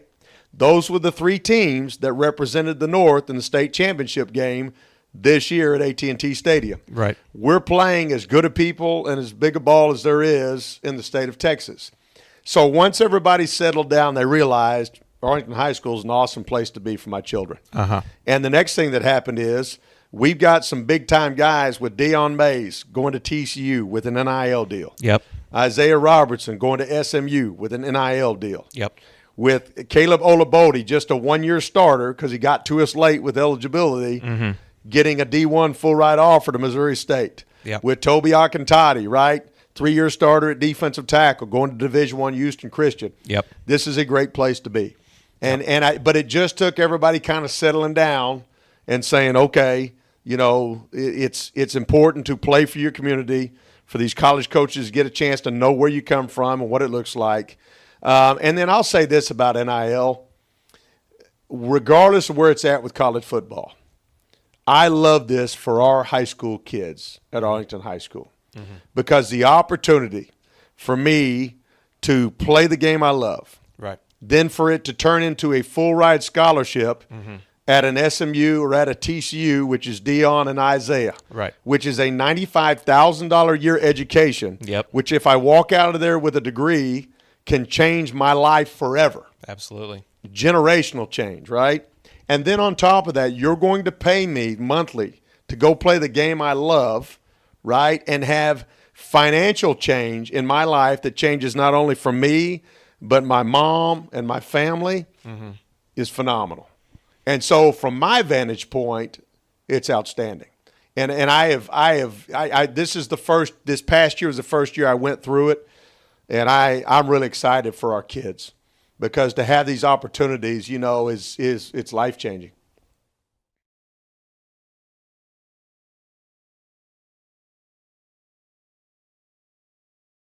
A-frames that bring their A game. The next time you need to get your brand out to the community, go with the printers who are in your community, Eka Signs. With everything from wall signs to banners, printed tees to hats, Eka can even do same-day rush orders on select products. Visit ekasigns.com/shop to see their full list. That's ikasigns.com/shop. Eka Signs, a partner of Zach Arnold Productions.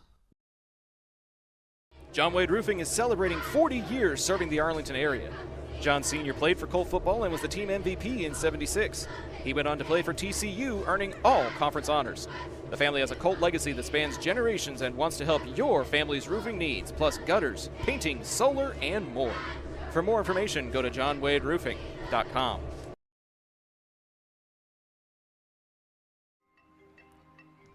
Welcome to the halftime show presented by our friends at Taqueria Taco Express. Alongside my pops, Doug, I'm Zach Arnold. Patsy producing, Daniel, our new cameraman, working camera one up here at the very high perch atop the press box at UTA's Maverick Stadium. Great to be back at this venue where a lot of Colt atmosphere is very alive and well. I saw on the Colt football Facebook page that students get in for free. I saw that. And so it incentivizes a lot of school spirit. And when some of those big plays happened in that first half, the crowd section was alive and well. And now they get to watch the band, as you all do, as we try to talk about this first half. Taqueria Taco Express can solve any Mexican food craving with 5 convenient locations and a 6th one opening soon. Solving those cravings has never been easier. Be sure to visit them on Taco Tuesday for their taco special. 5 tacos and a large agua fresca for just $10. Order online to collect points for free food and visit taqueriatacoexpress.com to find the location nearest you. Some stats from the Dallas Morning News taking a look at this 15-14 score. Pretty evenly matched in terms of first downs, 9-8 in favor of Mesquite. 221 total yards to 190 total for Mosquite. Mosquite has been doing it more through the air with 169 passing yards, Arlington has been getting it done on the ground, being credited with 176 rush yards. So it's quite a contrast between the two offensive schemes. Mesquite going over the top, Arlington with a little bit of a ground and pound.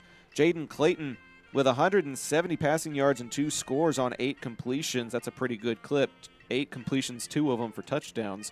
But the running game has not had a whole lot of success. Keelan Mayberry technically leads all rushers with 22 yards. On the flip side, Max Revere and Kason Brown are both over the 40-yard mark, and Revere has a score as well.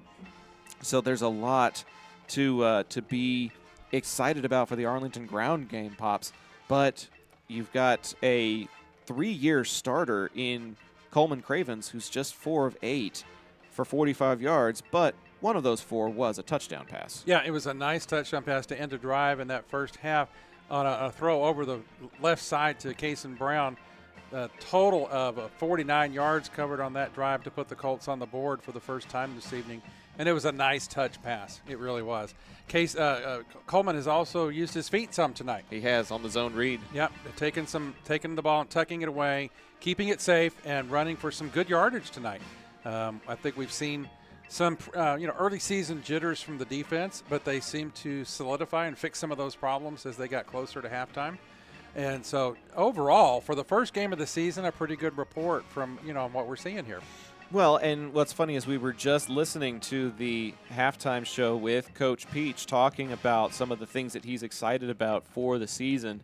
And one of the things that we touched on was that he lost a lot of seniors.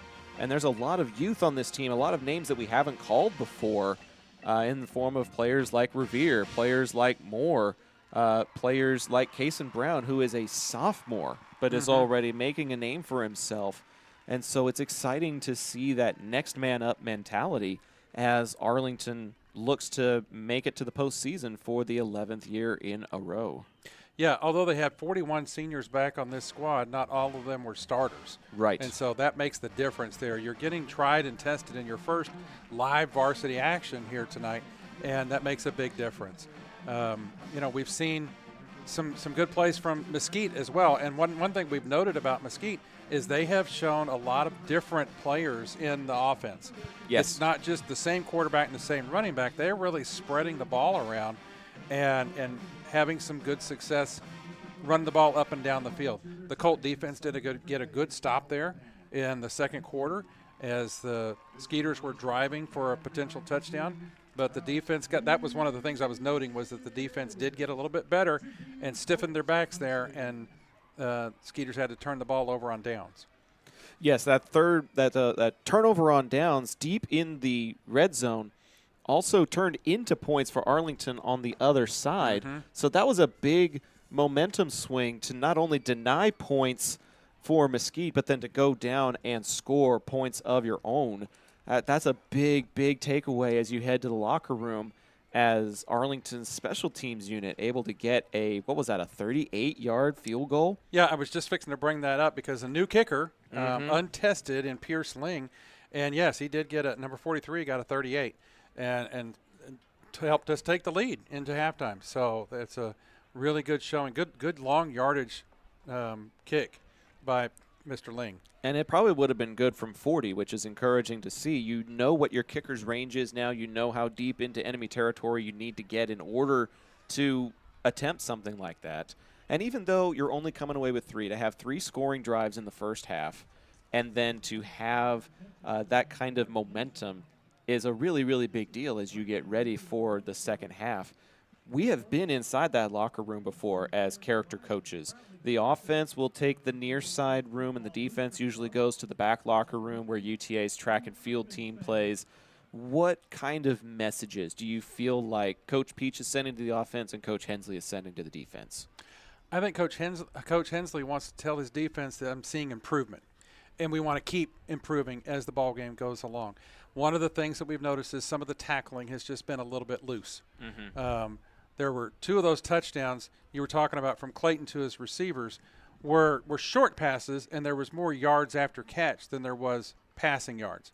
And that's due mainly to the fact that early in the game, the Colt defense were allowing broken tackles. Right. And so Hensley's going to want to say, we got to tighten that up. On the offensive side of the ball, there were some missed opportunities at times, but I'm seeing good movement by the offensive line. That's what's allowing Revere to get out into the second level for the Colt running. And a lot of his yards were picked up on that one play where he busted it up the middle, and it turned on the Jets and left all the Skeeter defense behind for that touchdown. One of the other games that we've got going on the Zap Network has also hit halftime. Flower Mound 7, Bowie 6, which is quite a contrast from the way that game went a year ago over at Wildman Field. We touched on it a little bit during the live action. That was a 50-48 final, and it took Bowie until deep into the second quarter before they even found the end zone. So it's quite a tale of two games, as we've got a lot of offense over here, 15-14, 29 combined points in this first half compared to a 7-6 score across town. That's one of the scores in the area. Let's take a look at the rest of the scoreboard report presented by Ika Signs as we take a look at what's going on in the rest of the district. Pops, what do you got? Okay, scoreboard report brought to you by Ika last night on Thursday night. And fans, keep in mind, we're going to have a lot of Thursday night action this season because of the stadium situation with Arlington ISD. So Lamar High School played last night, and they took on Plano West, and it was Plano West coming out on top, 15-14 over the Vikings. Our friend Yadi Pagan was at that game, and he mentioned to me afterwards that Lamar's defense has a ton of talent and potential. Braylon Williams is a 5-star recruit at linebacker, made some big plays, but every time Lamar had a big play, it would get called back for penalties. He said there was over 50, somewhere between 50 and 100 yards in penalties issued against the Vikings in that game. So when you're talking first game jitters, they're going to have to clean up the penalties if they want to close out a ball game. And that's one of the things we don't think we're seeing here tonight. There have been some penalties, but I don't think it's been more than usual. It hasn't been excessive, no. Right. So another game last night was South Grand Prairie from the District 8-6A. South Grand Prairie, get this score, Zach. They took on the Rowlett Eagles at Rowlett. Okay. South Grand Prairie 72 hung on the Eagles. Eagles had 14. Wow. 72-14 by the Warrior offense. That's going to be something to look out for because Quite Arlington's impressive. Offense exploded against South last year. Yep. And if South can match that blow for blow, that might be a fun game this year. Yep.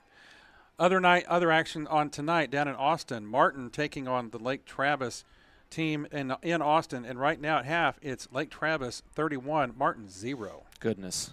Grand Prairie, the little Gophers over in Grand Prairie taking on Garland's Naaman Forest High School. This is another one of my favorite mascots, though. Naaman Forest Rangers.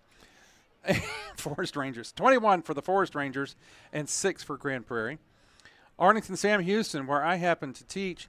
Arlington Sam Houston at Irving Nimitz. 14-14, all knotted up at the half over in Irving. That was a fun game to call last year as well. It was. Because it was one of Sam's first wins in ages. Over 1,000 days. Yep. 1,000 calendar days, and the streak was finally broken. So Chris James and company doing a good job at the half over there tonight. And Seguin in Arlington taking on North Mesquite. Seguin is leading 43-6 at the half. They've got a great offense. And speaking of offense, the entire Colt team getting ready to take the field as halftime nears its conclusion here at Maverick Stadium. Mesquite has already taken the field, so we're getting ready for the second half of action. Pops, what do you want to see from Arlington here in this third quarter? Mesquite's going to get the ball to start this second half. I'd like to see them establish that running game. They've got a big offensive line. They've already been successful running to the right side over those players on the right side of that offensive line, Soto, Basta, and Taylor. And they're picking up some good yardage on that right side of the line. I'd like to see them do that more, maybe switch it up a little bit, get it over to the left side, maybe try some of those little passes out to the flat, and then get the speed of Burton and Moore on the field and let them run up field after they catch those passes. I almost forgot to mention that a lot of Mesquite's passes have been those passes out to the flat and screen passes. They're technically completions, and they are for positive yardage, but it kind of reminds me a little bit of Texas Tech's offense, where some of their quote-unquote running game is just the short passing game. That could be part of the reason behind why their passing statistics are so high. Yep, so Arlington High is out on the field. You mentioned earlier Mosquite is going to be receiving the ball here to start the second half with Darryl Collins and Tierney Shaw back deep. If you have some friends or family that stepped away, go ahead and text your group chat. Let them know the second half is about to get underway here in Arlington, Texas. Oh, a little misstep there to get this thing started. Looks like the play clock resetting.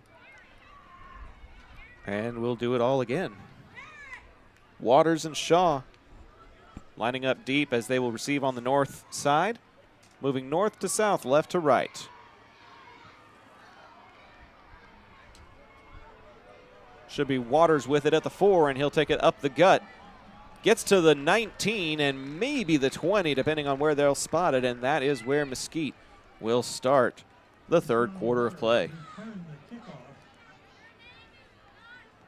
15-14 the score.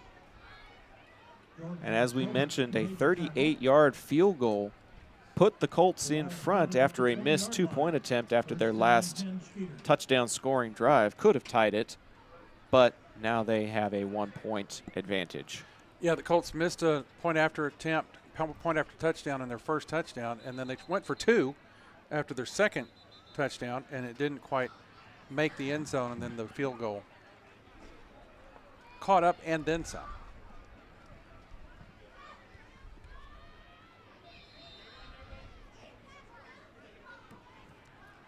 Clayton in the backfield with Collins.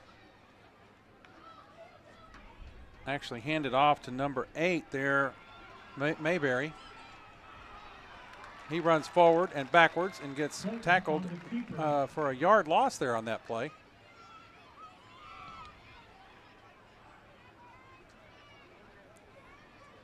Lynn made the tackle at the 19-yard line.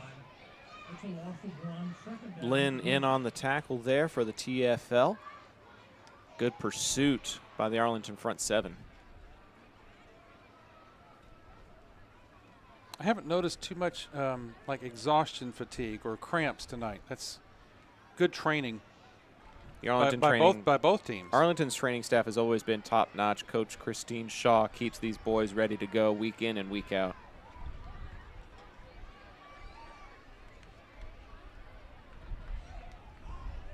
Underneath, it's supposed to be a bubble screen, and they're going to go out wide and maybe back to the line of scrimmage. Probably about 15 to 20 yards run, but all of it laterally, Pops. Yeah, the Colts met him on the far side, led by number 13, Jacob Batiste and company. And the Skeeters are going the wrong direction here in this first drive of the second half. Third down and about 13. Clayton getting the sign from his coach and talking to his kind of modified huddle. Collins in the backfield with his quarterback Clayton. One receiver left, 2 receivers to the right. Looking to his left, launches the ball, and it's incomplete at the feet of number 7, Jerome Broadus. So that'll bring up 4th down and about 13 yards. And this time the analytics are not in the favor of going for it as the special teams unit comes on to punt this ball away. First time we've seen a punt here this evening is number 22 for Arlington. Gets back deep for that ball. Max Revere is going to field this one on the punt from Mesquite. Number 2 gets the ball, and it's blocked at the line. The Colts pick it up. It's a touchdown, Arlington. The Colts block the punt attempt and pick it up and get in the end zone for the touchdown. Number 20, Troy Gaston, there to pick up the ball and carry it into the end zone for Arlington High. Big play there, big turn of events. as Arlington able to block that punt by holding on third down and get the ball into the end zone here. Ling will attempt the extra point. Pierce Ling on to try the extra point. Coleman Cravens is the holder. Number 48 gets out there on the field a little bit late. Grant Mahan, the right side of that line to protect the kick here. The snap is down. It's good. It's up. And the point is after attempt is good. Your new score, Arlington 22, Mesquite 14, 9:58 left in the quarter. We'll step aside and go to a commercial break. This is high school football on ZAP, presented by John Wade Roofing, Arlington's favorite roofer since 1982. We'll be right back.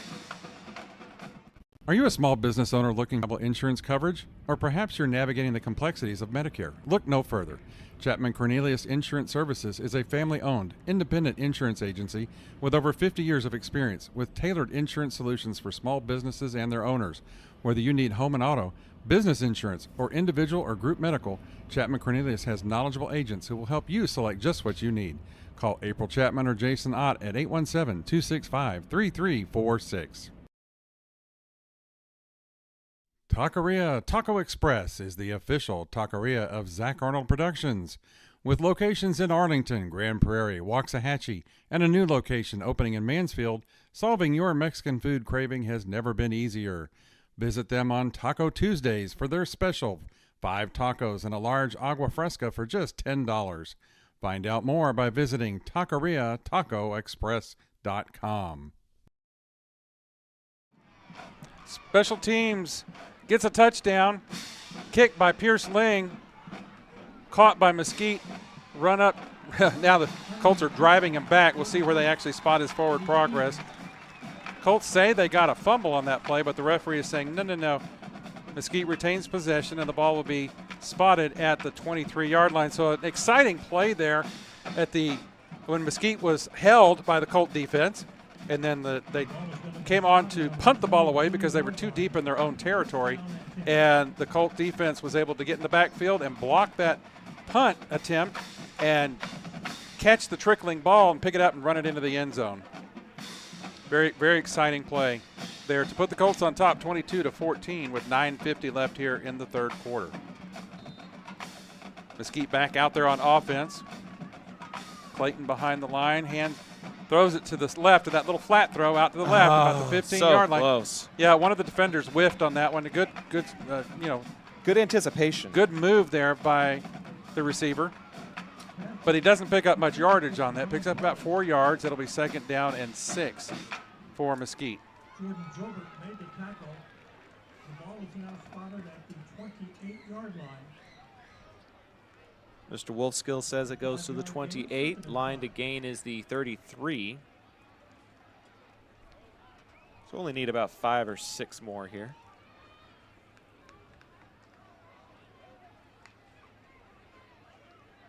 Ball! And they fall on it back at the 23-yard line. A loss of 5, but it could have been a loss of possession if they're not careful. Yeah, the running back just fell on that ball after it was mishandled by Clayton. It fell right at Clayton's feet, but his teammate was there to pounce on that ball quickly.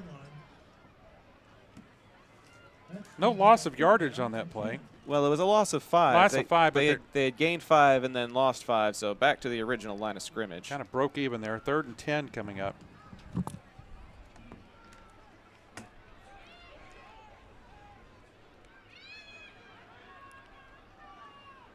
Clayton and Collins in the backfield.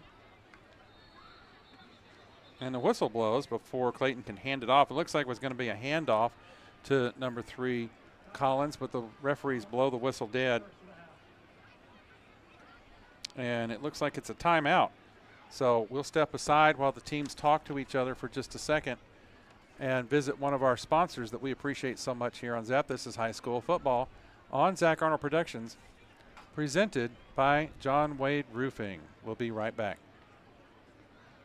Modern West Windows and Doors is a partner of the ZAP network. They're also partnered with trusted industry leaders like Lowen, Weather Shield, and Simpus to guarantee quality product and installation. Whether you're searching for new concepts for your entryway, living room, dining room, bedroom, or even a workshop, Modern West has the solutions you're looking for. Visit the showroom at 1211 6th Avenue in Fort Worth or visit modernwestwindows.com. Back to live action here from UTA Maverick Stadium here on the west side of the UT Arlington campus. Just less than a mile away from the campus of Arlington High School, a very traditional site. This site opened my senior year at Arlington High in 1982. The football season that began in 1982 was the first time this venue was opened and used, and here we are in 2025, and we're ready for another play here by Mosquite. 2022 is also when John Wade Roofing was founded. Clayton throws it to his right, and it goes to no man's land. No call on the play. There was some incidental contact between the intended receiver, Tristan Shaw, and the Arlington defender, number 13, Jacob Batiste. But no flags on the play, and the ball landed harmlessly at the 50-yard line. Yeah, I think there was some miscommunication there. Shaw kind of turned around for a button hook or a curl, and it was thrown way over his head. So I think they just didn't communicate on which option to take on that particular route. And it brings up now what has become a very shaky special teams situation after what Arlington just did. Yeah, punt situation coming up here. Revere standing at his own 48-yard line.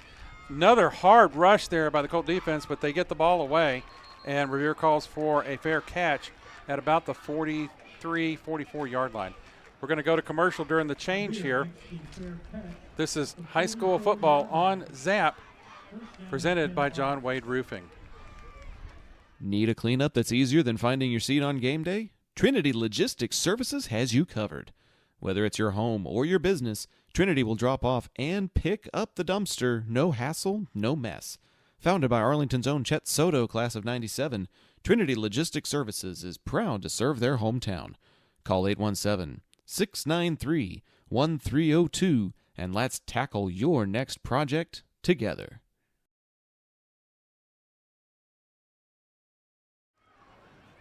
Colts on offense. Cravens in the backfield by himself. Two receivers left, two receivers right. Snap to Cravens. He's looking to pass. He's going over the right side. And it's caught open. Busted play.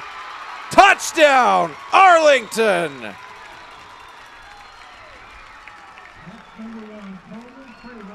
That's number 81 for the Colts. We don't even have an 81 on the roster. But it's a one-play scoring drive presented by Classic South. Yeah, the next time you're ready to drive something new, contact Yadi Pagan at 817-706-5679. Classic Chevrolet. Relax and enjoy the difference. One-play scoring drive by the Colts. And this third quarter has busted it wide open. 56-yard toss from Cravens. Puts the Colts on top now. 28-14, the kick from Ling up, and it's good. Your new score, Colts 29, Mesquite 14. Fans, a reminder that the third quarter is presented by our friends at 1836 Home Inspections, rooted in Texas pride. 1836 provides peace of mind for one of the most important financial decisions of your life. With comprehensive reporting, same-day report delivery, and cutting-edge technology, you can be assured with an 1836 home inspection report. Call 817-382-2111 to schedule your inspection. 1836, your line in the sand.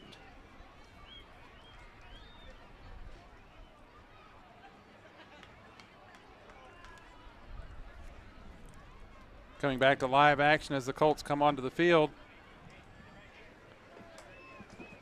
Ling ready to kick that ball away after that long touchdown pass from Coleman Cravens. Deep men move back into position for Mesquite. Number 4, Krishawn Waters, and number 6, Tierney Shaw, as Pierce Ling gets ready to kick this one away, with the Colts pulling away here in the middle part of the third quarter. Ling's kick is up and into the backfield with those gentlemen. That's 4, Waters. Waters moving to the right, heading up the middle, tumbling. doing everything he can, but he comes up just a little bit short of the 20-yard line, and the Skeeters' line of scrimmage will be about the 19.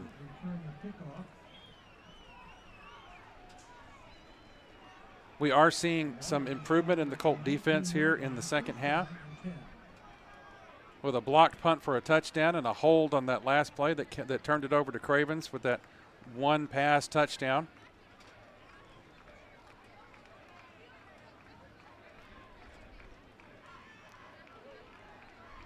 Skeeter offense trots back onto the field, getting ready for another possession here. 3 men in the backfield for Mesquite. One split left, one split right. Pass. No pass. The run to the left side, tries to turn the corner and doesn't get too far before he's pushed out of bounds. About a 3-yard pickup on that play.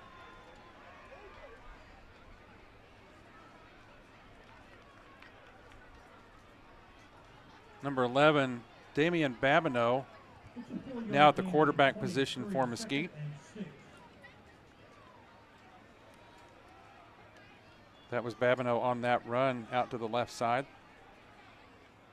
Mesquite trying to shake up their offense just a little bit here and try and get some offense. Collins is still in the backfield.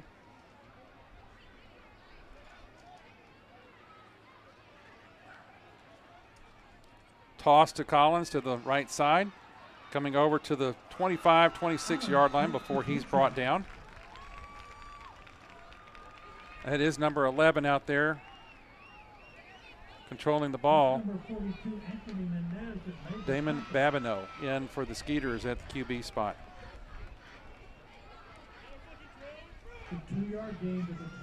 Picked up 2 yards on that particular play. It makes it 3rd and about 5 or 6 here for the Skeeters.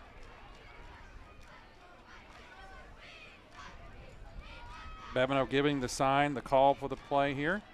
2 receivers going out left. That's number 5, Shaw, and number 7, Broadus out to the left.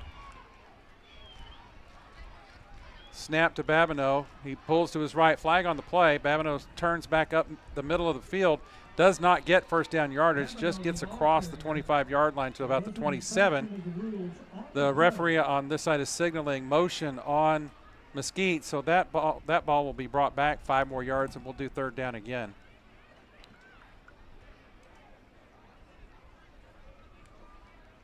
Colt training staff tending to number 10, Dermon Cunningham, on the near sidelines.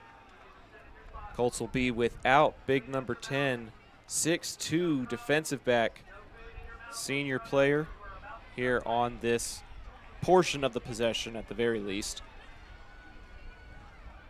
Indicator shows 3rd down on the far sidelines. We'll see if they can force a stop. Oh, the penalty is declined. They declined that motion penalty and kept the 4-down play, and now we'll see what Mesquite decides to do here. Babineau still in at quarterback. Interesting strategy. Down a couple of possessions with only about 18 minutes of game time left. Just under 6, halfway through the 3rd. It has been all Arlington in this 3rd quarter, and Mesquite's going to go for it to try to keep the game alive. Babineau in the pistol formation with Collins to his right. Colts bringing the house on that one.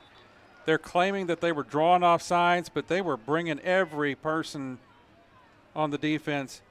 We'll see what the referee calls here. Will it be encroachment? Will it be false start? It is false start against Mesquite. False start is the call. So now they're going to have to punt that ball away with the extra 5 yards added to the 2 that were there. That will make it difficult. So we'll see what Colt defense calls on this play. They've already got 1 blocked punt to their credit this deep in the field. We'll see if they come after it again. Kicker, Ronald De Vicente, dropping back deep. 3 men protecting him at the 15-yard line. The snap and the punt gets away. Number 9 was really close to that one, McDaniel. Ball is dropped by Reverie, but he falls on it at the 44-yard line for the Colts, maintaining possession. That's where they had it the last time they scored. Exactly. We'll see what they do on this next possession. We'll take a short break and be back with more high school football on Zap, presented by John Wade Roofing. Las albercas en Texas necesitan servicios durante todo el año. Romy Pools brinda servicios de calidad, incluyendo limpieza, mantenimiento y reparaciones. Llama al número 469-951-0107 para una consulta gratuita y pregunta por Roberto. Romy Pools, haremos que te enamores de tu alberca de nuevo.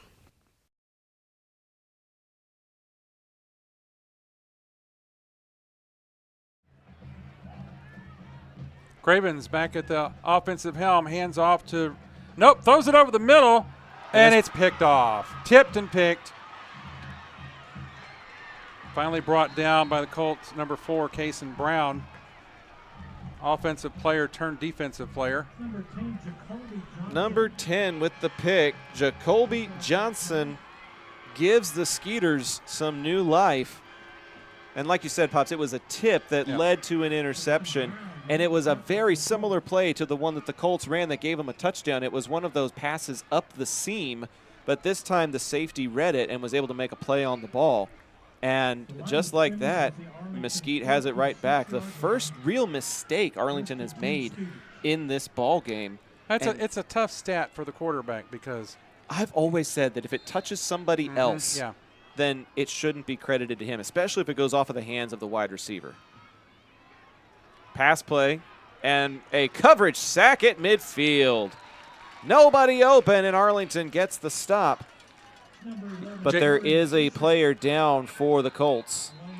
Jaden Clayton back at quarterback for the Skeeters on that play, but he got nowhere. Kadir Lynn a little slow to get up. Big 55 for Arlington. 6'3", senior defensive lineman, 290 pounds, going to come off for a play, but no. That's a lot of man. That's a lot of high schooler right there. You know, when I was working up with the roster for the Colts for this year, I was typing in all those stats of what their class was and what their weight was, and we've got a hefty offensive line this year. Coach Nelson does a really great job at getting those young men ready for the season, and this season is no different. That's one thing some people may not realize is it's not just bulk on that line. There are schemes and there are actual plays that the offensive linemen run that Coach Nelson has to bring them up to speed throughout the season. It's a very technical position on the field and very critical to the offense. And Hensley with the defense, same thing. They're always having to react to everything that the other offense is doing. 4 receiver set here for the Skeeters, 2 on the top and 2 on the bottom.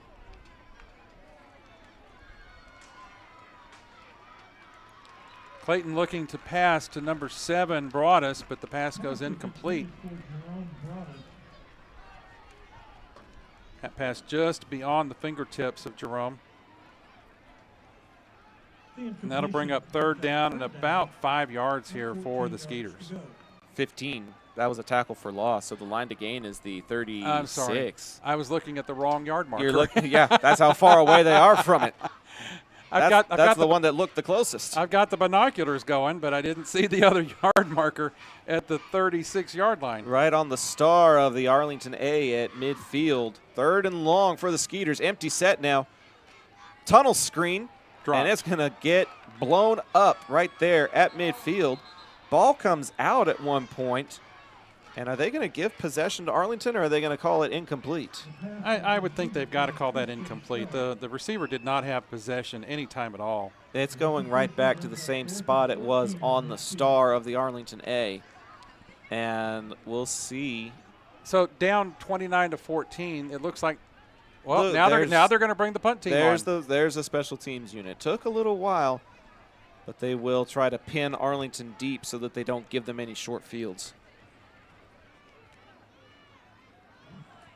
Looks like there may be a new player on punting. Giancarlo Needham. Yep, Needham to punt. Did not get very much of it. Goes across the 1st down marker and wobbles out across the 25. So Arlington will basically have touchback yardage when we come back with more high school football on Zap. Presented by John Wade Roofing. Arlington in command after an explosive 3rd quarter. We'll be back right after this. Looking for the most unique gift for your student or athlete? Local Legends Figures has you covered. The custom 6-inch figures are designed with you and your legend in mind. They even immortalize yours truly with a custom, never-before-used model to create a Zach the Voice figure for my 30th birthday. Huge thanks to our friends at Local Legends Figures. See pricing and place orders at locallegendsfigures.com. Cravens in the offense for the Colts back on the field after that short punt. Revere to his side. Burton goes in motion. Ball is handed off to Revere up the middle. Picks up about 4 yards on the play, maybe 3 yards on the play to the 29-yard line. And that's something we haven't seen much in this second half with the blocked punt and then the one passing play. We haven't seen much of Arlington's ground game in this second half after putting up almost 200 rushing yards in the first half. Well, at this point in the game, with the lead that you've got, the strategy might be good to just keep handing it off and grinding it out. Just melt the clock a little bit. I agree. Melt the clock. Cravens and Revere in the backfield. Two receivers split to the left, one to the right. Now Revere goes in motion. Cravens back to pass. Throws it in the middle to number 4, and he misses it. Carson Brown gets his hands on it with a full outstretched body, and then it bounces down to the ground harmlessly. And there were 3 gray jerseys around that young man. That was some zone coverage, and they all converged once the pass was released. He would not have gotten very far even if he had hauled it in. There were a bunch of Skeeters ready to bite. A little bit of a laugh in the press box here. Got to have a little bit of fun on these broadcasts. It's my own channel, dang it. I can say what I want. And speaking of which, Coach Peach says he wants to talk about this third down a little bit more, so we'll take a short break as we come back with more high school football on Zap, presented by John Wade Roofing. Taquería Taco Express es la taquería oficial de Zach Arnold Productions. Con un amplio y auténtico menú, satisface tus antojos o prepara tu próximo evento con nosotros. Visítanos todos los martes para disfrutar de Taco Tuesday con 5 tacos y un agua fresca por solo $10. Para encontrar sucursales cercanas o hacer pedidos en línea, visita taqueriatacoexpress.com.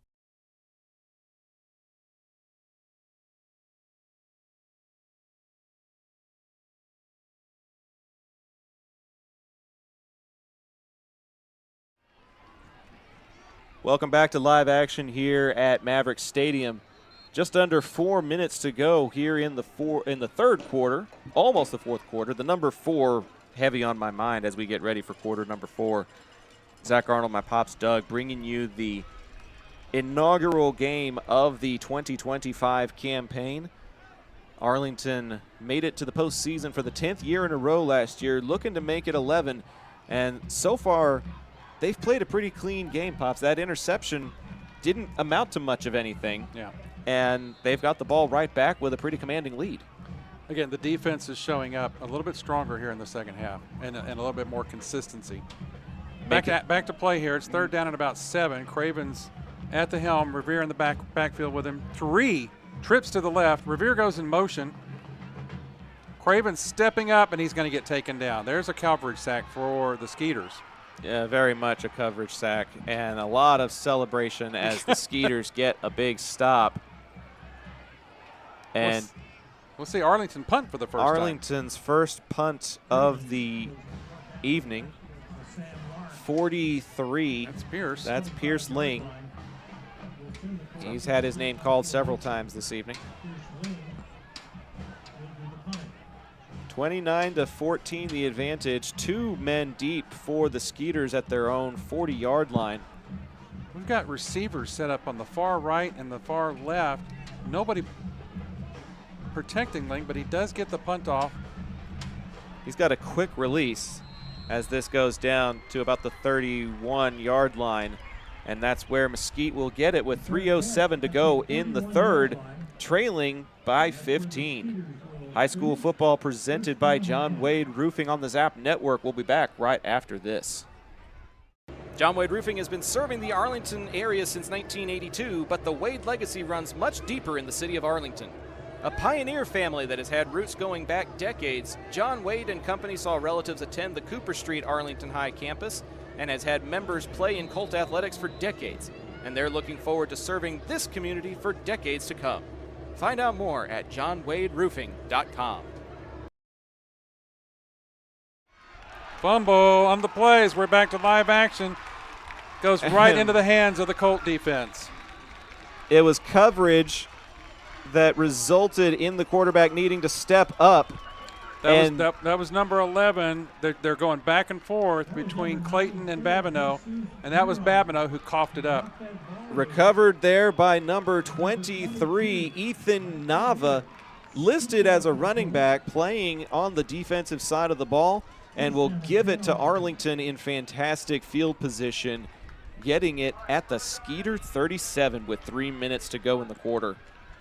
So we mentioned briefly in the first quarter that Mesquite was needing to work with a new quarterback this year. They had a great quarterback last year, and so far they seem to be struggling just a little bit out the gate here in this first game of the season.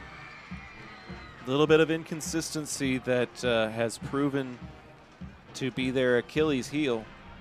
Burton in motion. Cravens hands it off to Revere. He goes straight up the middle, gets across the 35-yard line before he's stopped by Mesquite. One of the Mesquite players lost his helmet on the play and will have to trot off to the sideline. Revere picked up about 4 yards on that play. That'll bring up second down and 6 for the Colt offense. I think Coach Peach has called that timeout in the last series. I think he's looking for a little more offensive consistency. I mean, it is the first game of the season. We are up by 15 points, but I think he's still looking for a little more sharpness. The scoreboard, the brand new scoreboard here at UTA Maverick Stadium, shows 1 timeout remaining for Arlington. I don't remember when Coach Peach called the other one, but it is showing that the Colts have 1 remaining for the remainder of the game. At this juncture, it doesn't seem like they need one. It'll be more for conversation than it will be for adjustments. Conversation, teaching moments. Cravens with the ball looking to throw left. Gets caught there by number 4, Brown.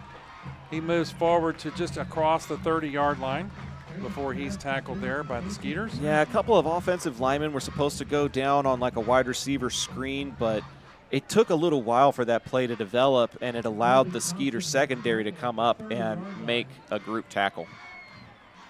That'll bring up third down and about 3 for the Colt offense. 2 receivers going out to the right, 2 receivers to the left for, looks like it's going to be a direct snap here to number 4. That's Brown, and he drops the snap, and there's a scramble for the ball. Who's going to fall on it? Got to undo the pile here, but Mesquite comes up with that fumble. So Arlington recovers a fumble, and then they give it right back. Little bit of a sloppy third quarter here as the Skeeters get it back with 2 minutes to go in the third. We'll keep it right here at Maverick Stadium. We've paid the bills and then some with some of our commercial breaks here in this ball game. Alongside my pops, Doug Arnold, I'm Zach. Really excited to have you along. And Pops, I know it was a hectic start to the game, but I feel like we have settled in. We have gotten into a bit of a groove. So has Arlington. And even though there are teachable moments, so far it's been a pretty fun football game to both watch and call. Yeah, I was just looking at that last play, and we mentioned Isaiah Robertson, who's now at the second level. I believe he ended up at SMU. Is that where he's at now? Robertson is at SMU. And he ran that Wildcat play consistently. As Babineau's back at quarterback, hands off to his running back, who runs to the right side and is tackled by a couple of Colts there before he, right as he gets to the 45-yard line. Isaiah Robertson ran that play with great effectiveness last year, and it's just going to take a few more reps for Cason Brown to feel more comfortable with that particular play. Ball resting at the 46-yard line of the Skeeters. Babineau at quarterback. Number 3, still in at running back with him, Darrell Collins in the backfield.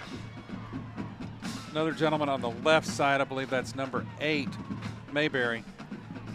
Babineau back to pass, but the pocket collapses on him, and the Colts, number 94, gets in there to bring him down. That's Jesus Giron.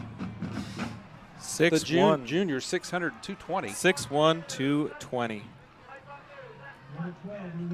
Yeah, that Babineau was looking to throw across the middle, and the pocket just collapsed on him, and the Colt defense smothered him.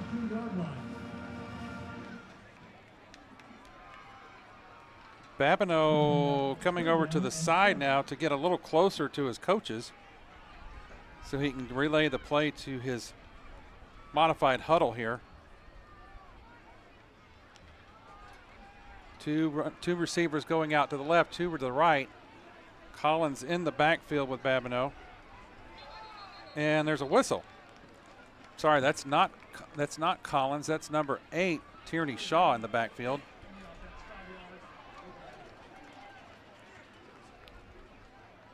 And we have a motion call for 5 yards against the Skeeters, and Babineau goes all the way over to the sideline to talk to his offensive play caller. It's 3rd down and 12 for the Skeeters here.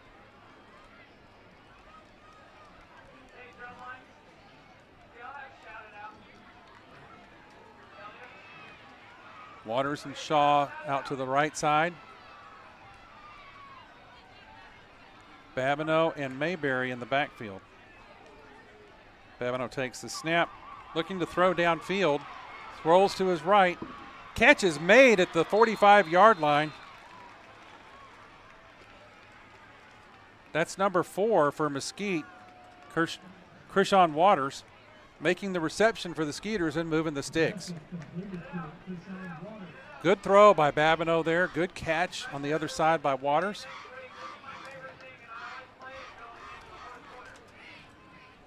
Skeeters are going to go over and talk a little bit more as they move their huddle over to the sideline, and we've hit the 4th quarter.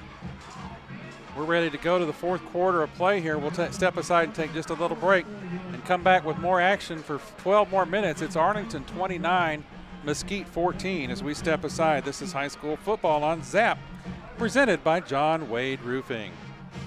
Navigating Medicare options isn't easy.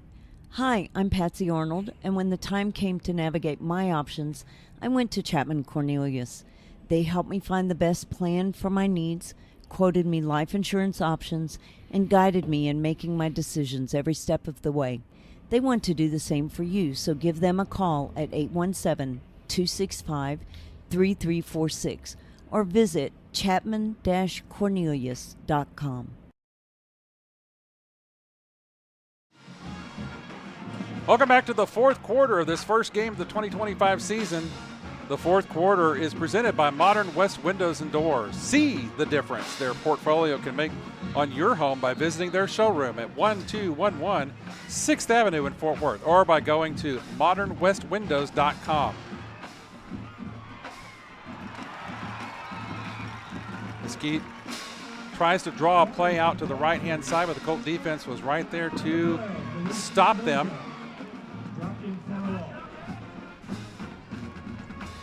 Loss on the play.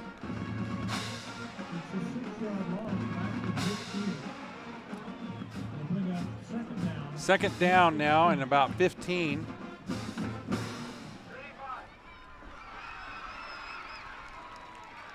Mesquite goes into their huddle as they're now moving right to left. And the change of direction with the 4th quarter coming. Babineau still at quarterback. Ball goes to him a little bit low. He rolls to his left. He's looking to pass. Passes over the middle, and it's way overthrown. The intended receiver there, not quite tall enough for that pass as it sails away and lands harmlessly. That'll bring up 3rd down and 15 for Mesquite.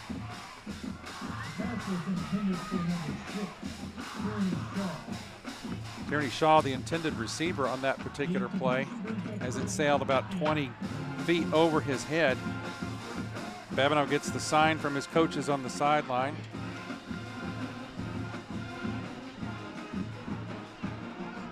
The team comes back off the line to get the call signal, the play call from the quarterback. Number 8, Mayberry, still in the backfield with Babineau. 3rd and 15 play here. Babineau drops the ball. Who will fall on it? It's a scrum. Use a reference from another popular sport using a ball. Looks like Mosquite fell back on that play, losing about 3 yards. And the special teams unit's going to come onto the field. Number 2 coming on to do the kicking for Mosquite, Giancarlo Needham. Back for the deep for the Colts. Number 22, Max Revere. The kick is away. Revere floating over and is going to let it bounce. Stay out of the way. You hear on the sidelines when we used to work sidelines for the football games, Peter, Peter, Peter. And that's always a signal to the players to get out of the way and don't let the ball bounce into you. It falls harmlessly about the 12-yard line. So the Colt offense will have some work to do to grind out the rest of this clock. It's 10-13 left in the ball game. We'll take a short break here. Arlington 29, Mesquite 14. This is high school football on ZAP, presented by John Wade Roofing.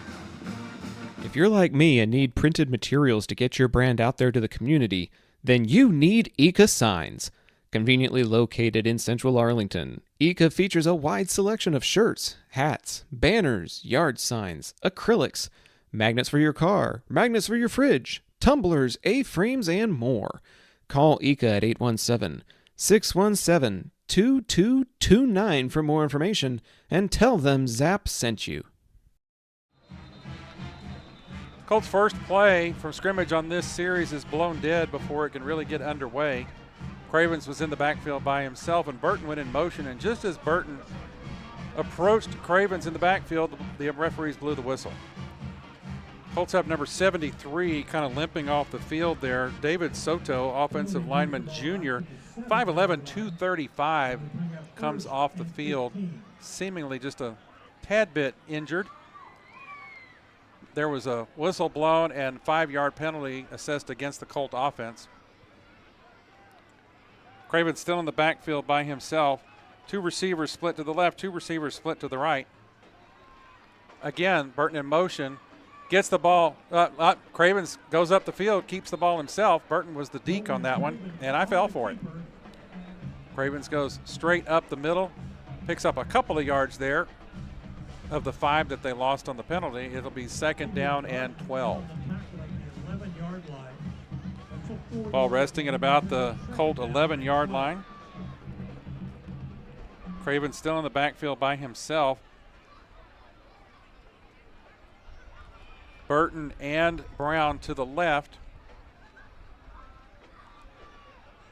2 receivers split to the right on the near side. Man goes in motion, and Cravens goes the other direction, trying to go down the line and cut up field, and he's tackled behind that line of scrimmage that time, or right on it. Doesn't make any forward progress. That should bring up 3rd down and about 13 here.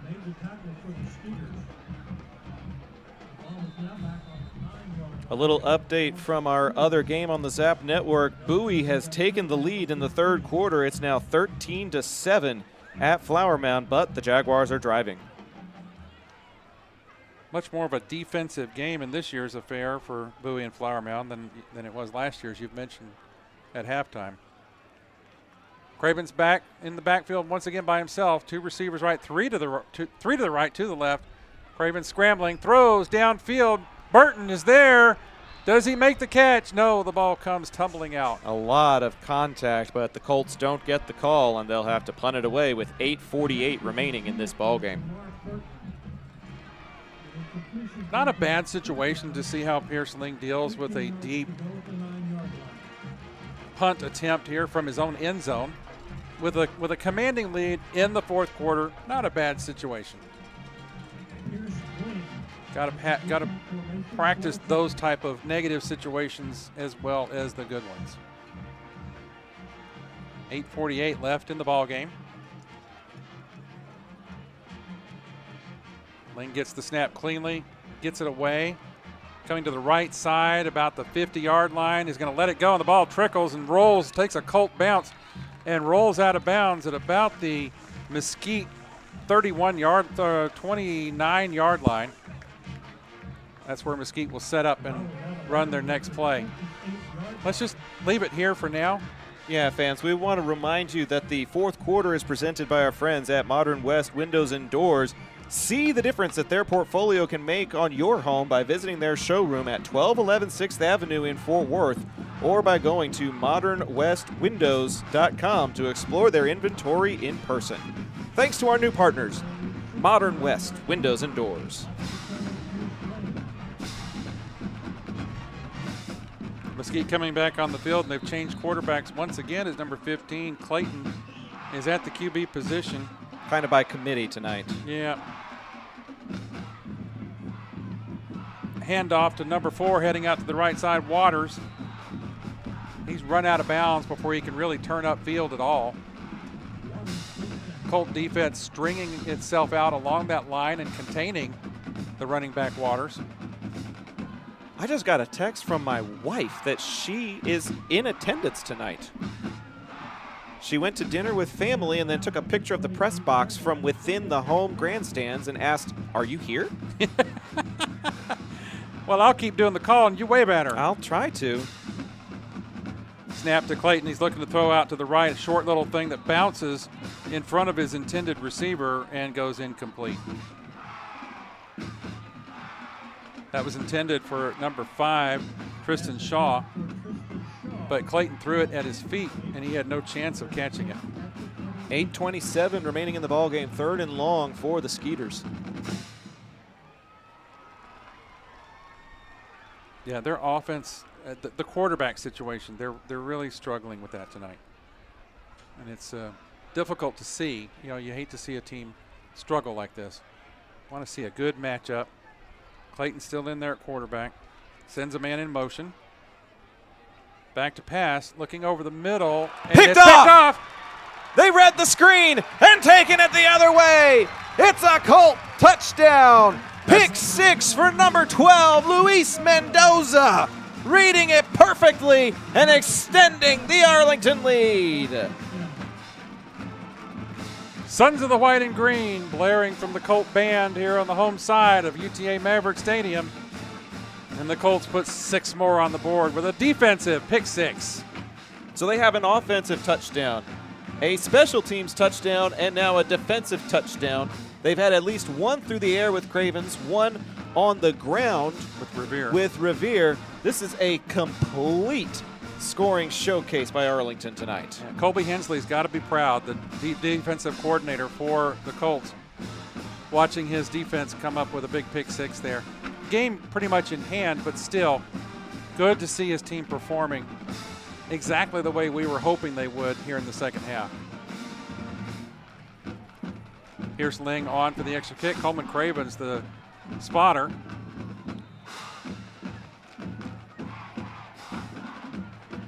Snap is on its way. It's down. It's good. And the kick.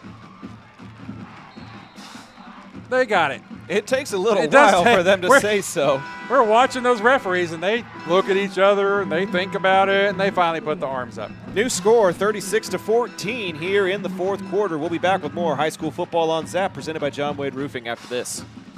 From weekend cleanups to major projects, Trinity Logistics Services has the perfect fit for you. With dumpsters. From weekend cleanups to major projects, Trinity Logistics Services has the perfect fit for you. With dumpsters ranging from 10 all the way up to 30 feet, they handle both drop-off and pickups. Go back and do Ika. Oh, we did Ika? Okay, so we've done Chapman and Ika? Okay.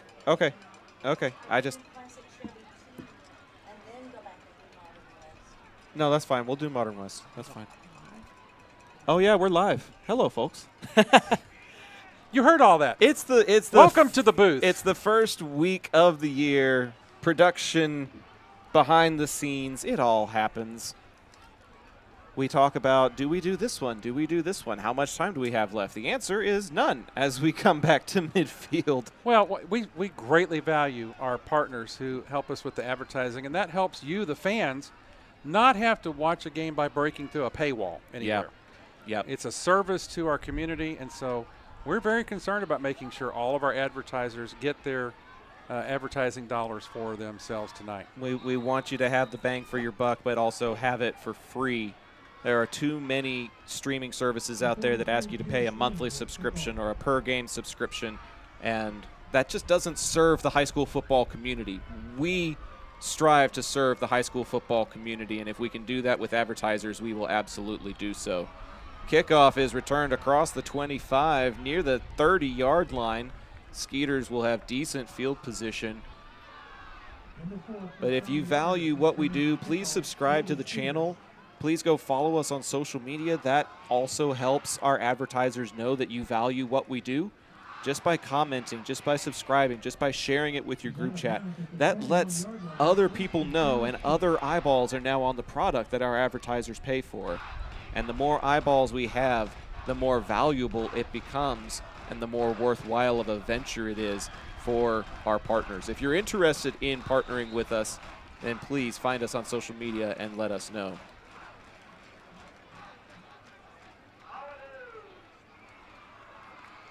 Flag is thrown as the pass is incomplete. Possibly a defensive hold or a pass interference. We'll see. Clayton still at quarterback for this series for Mesquite. It is pass. It was holding against Mesquite. An offensive hold. Yep. Oh, goodness. So I want another little story about our advertisers. I ran into Eka Signs by accident at school. I teach at Sam Houston High School. And the drill team offered some T-shirts for $10. And it was a great design. Sam Houston, long, tall Texan, the outline of the state, and the big red SH. And when I got the shirt and picked it up, it was only $10. Picked it up and turned it around on the back, and guess who printed that shirt? Eka Signs, one of our partners. Eka Signs donated the shirts, gave them to the Texan drill team for free so they could sell them for $10 a piece and make a little money for their program. I was so impressed that Eka Signs would do something for the community like that, the Sam Houston and east side of Arlington community, and that they were one of our partners. I was so proud of that. Trying to get their name out in the community, so those donations and then contributing to the Zap network. They're relatively new on the scene, but they are big contributors. John Wade Roofing has been with us since day one. That's why we keep their logo prominent in the display. That's why we talk about them as often as we can. John Sr. and John Jr. have caught the vision and want to do everything in their power. They help sponsor this camera that we're using tonight so that you all can enjoy the broadcast in a more comprehensive way than ever before done here on the Zap Network, so we greatly appreciate them. There are other long-timers that you get to see throughout the course of the program, Chapman Cornelius, Taco Express, and they're all brands that we ourselves have used or have considered using. I'm not in the market for a car myself, but Yadi Pagan is one of the best car dealership helpers, salesmen in the area, and they're going to call this a completed pass across midfield. Big rollout there that makes it just on a tiptoe grab at the 49. The line judge says that's a first down for the Skeeters. Yeah, that was a really good play by the receiver on that one to make sure his feet stayed inbounds. It was a long pass from Clayton, and the Colt defense was right there. It looked like he might have been on the line, but we'll trust the referee, who's a heck of a lot closer than we are. Yeah, we're way up in the press box. But a good play by Mosquite there to get across midfield. Clayton at quarterback right now.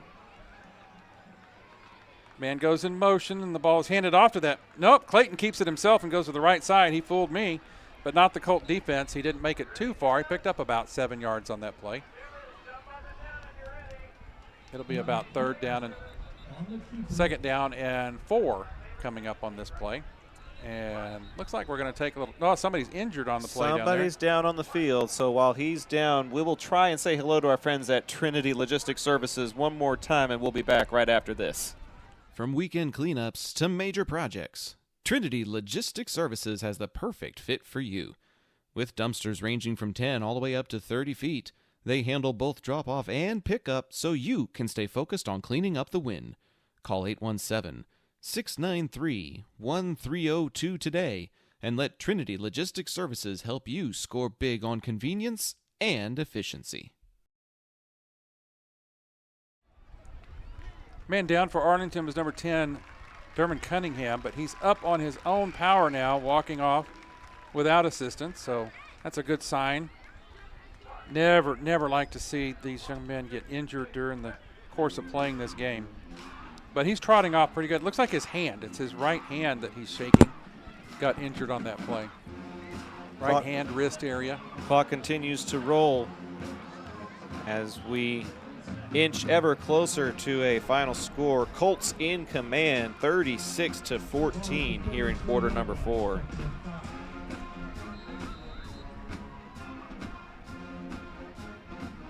Clayton in the backfield in a pistol look, takes the snap.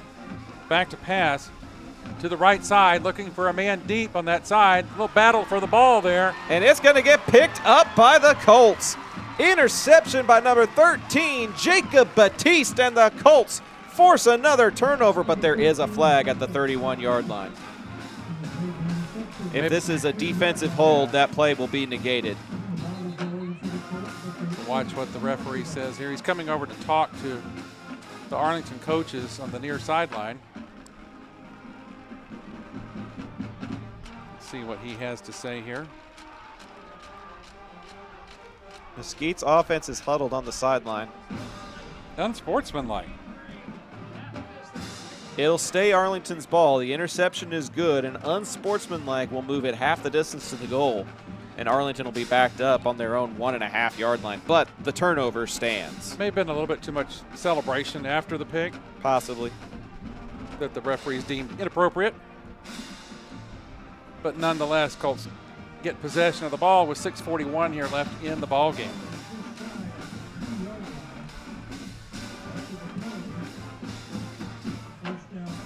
Colt offensive coaches talking to their team before they head out.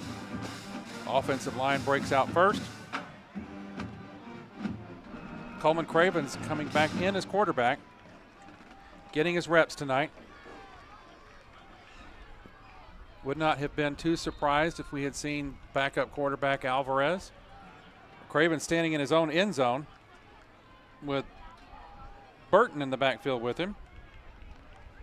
Snap is good. Handoff to Burton. Swings to the left side. Trying to cut upfield. Does so at the line there and gets out of bounds. Shoved out of bounds at about the 7-yard line. Yeah, pushed out there by number 10, Jacoby Johnson. And it's an interesting call putting Burton in the backfield when you're backed up like this. He's very shifty and maneuverable, has the opportunity to slip tackles, and was able to hit the corner probably a little bit faster than Revere might be able to.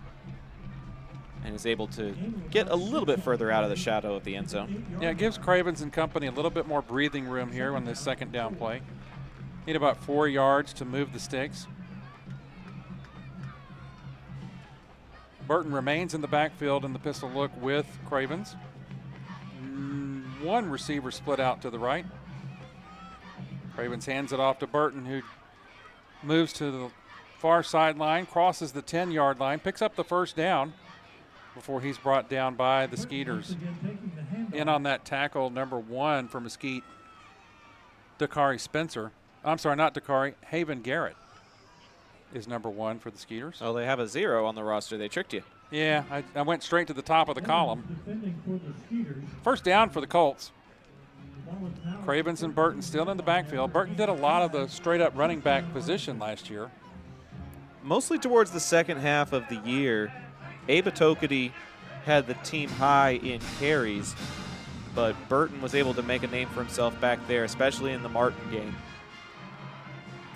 Cravens looking to pass, looking to his right side. Long throw to number 4 off the fingertips of Carson Brown. It had the distance, it had the spot. In and out. Brown not able to haul that one in, just off his fingertips. That'll bring up second down. I like the play call there by Coach. And he had a good pocket, and he had a man in stride, maybe a half step behind him. Brown looked like he had to hold up just a little bit.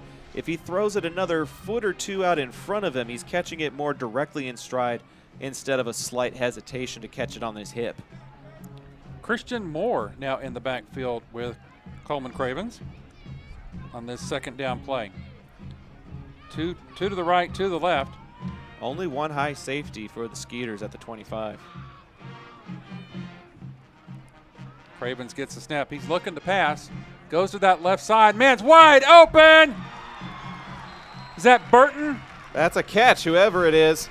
That is number 2, Yep. Jamar Burton, all the way out to the 43. What a grab on the sidelines. That almost looks like the same play that was missed by Brown on this side. Went to the other side, same play, and pass a little bit better thrown, and Burton's able to haul it in. Well, and it has to do with the safety. He slips past the defender who's on the line of scrimmage, and he doesn't trail him, and he finds the soft spot that's past that high safety who can't collapse in time and picks up a big first down. Trips to the right, to the left. Nobody in the backfield with Cravens this time. Interesting call going with the empty look here with 4 minutes to go in the ball game. Unless he calls his own number, this might be a pass play. Now Burton comes in the backfield with him. Cravens goes to the left on his own, up the left side, crossing the 48-yard line before he goes out of bounds. Number. How about that? Yeah. 4:21 left in the ball game. Maybe we would think about sliding or falling instead of going out of bounds and stopping the clock. He's too much of a competitor for that. When he was a sophomore and we had that playoff game against Highland Park. Oh, yeah, I remember that night. Big run, and then unfortunately a big hit at the end of the run. But that's just the competitive nature that he has and he's always had. He wants to fight for every yard in order to help his team win. Christian Moore in the backfield with Cravens once again. 2 wide left, 2 wide right. Handoff is to Moore, who makes it up to the star of the UT Arlington A right at midfield before he's brought down. Maybe a gain of 1 on that. But, you know, you're using up every second of the play clock. Yep. You're melting the game clock. 3.5 to go in the ball game. I need somebody to call one more timeout so we can keep thanking our sponsors. Moore, the backup running back, getting some good reps here.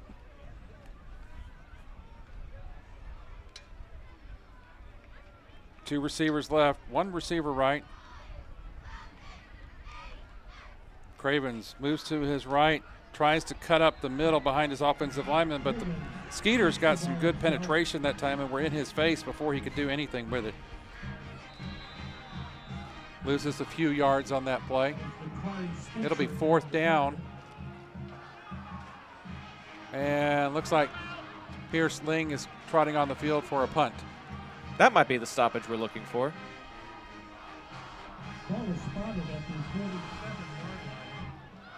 Coleman lost a few yards on that run where the Skeeters defense came up strong on that play and got into the backfield past the offensive line for Arlington.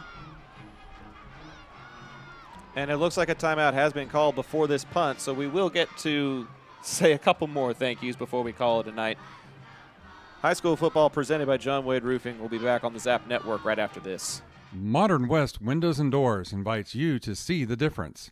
Whether you need sliding doors, bay windows, or just need a more modern look, Modern West has options to fit both your style and budget. Stop by the showroom at 1211 6th Avenue in Fort Worth to see for yourself, or call 682-255-6094 for more information.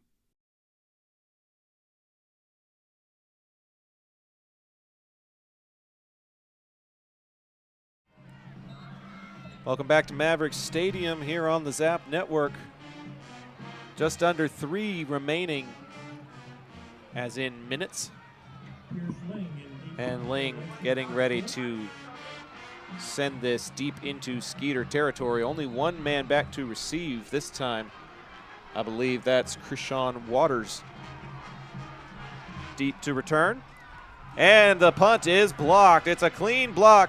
Picked up by the Skeeters, and they will get a special team score as number 30 takes it to the house. That is Kendrick Perkins, a senior defensive lineman, getting the special team score and puts the Skeeters 6 points closer. Yeah, the protection on that punt broke down pretty quickly as the Skeeters were bringing some heavy pressure on that play, and they got to the ball.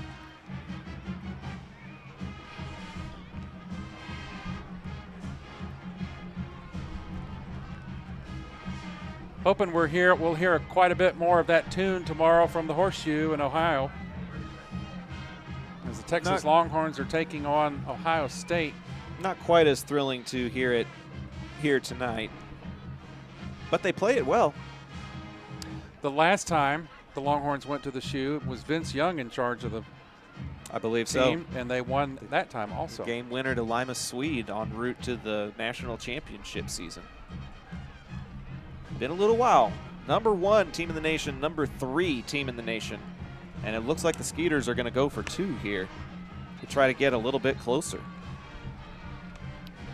And they'll take a timeout to talk about it. So we'll take a short timeout with them as we inch ever closer to the final score here.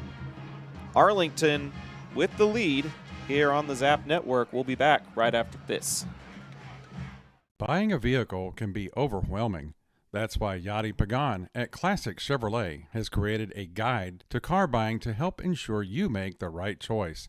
Classic South has a great selection of pre-owned vehicles, and Yadi will put all his energy to make sure you get the best deal possible. Call 817-706-5679. Classic Chevrolet. Relax and enjoy the difference. Clayton with a scramble 2-point attempt, and it will get deflected away in the end zone. That was a very brief timeout. Our apologies. Dermot Cunningham swatted that one away. He's back in the ballgame after that slight injury. Good to see Cunningham back in action, and good to see Arlington's defense make a little bit of a stand there.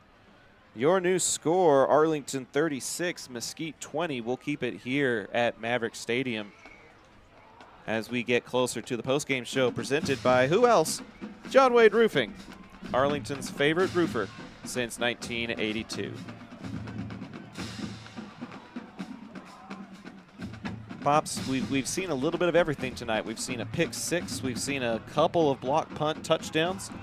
We've seen some offensive momentum swings as the Skeeters jumped out in front early in this ball game, and now Arlington taking control for the most part in the second half.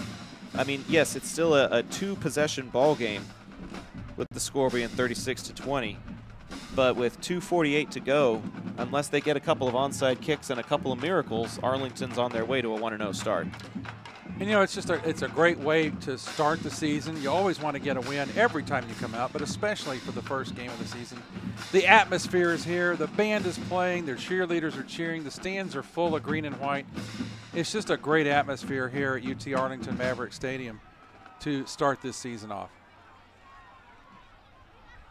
I would anticipate an onside attempt here. There is nobody. And so does Arlington. There is nobody deep for Arlington. The deepest player is at their own 35-yard line. Now he's backing up to about the 30. That's Revere, the lone man at the 30. There are 10 players getting ready to try to take this if necessary. All the receivers, the hands team is out there.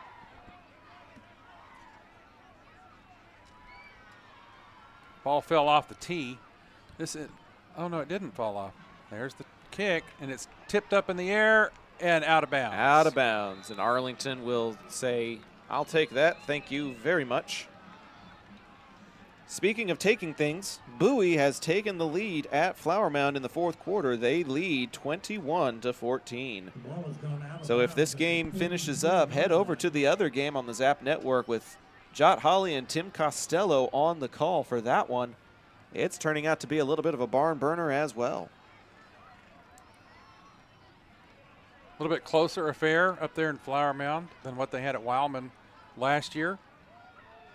Good to see Bowie hanging in there strong. The district champion last year, Bowie Volunteers. The defending district champion. We got to be on the call, or I got to be on the call. I think I was on the call with Jot for that game when they clinched their first district title since 2012. A 15-yard penalty of some sort. May have been a little extracurricular activity over there in that kick attempt. But that is the Arlington offense getting ready to come out.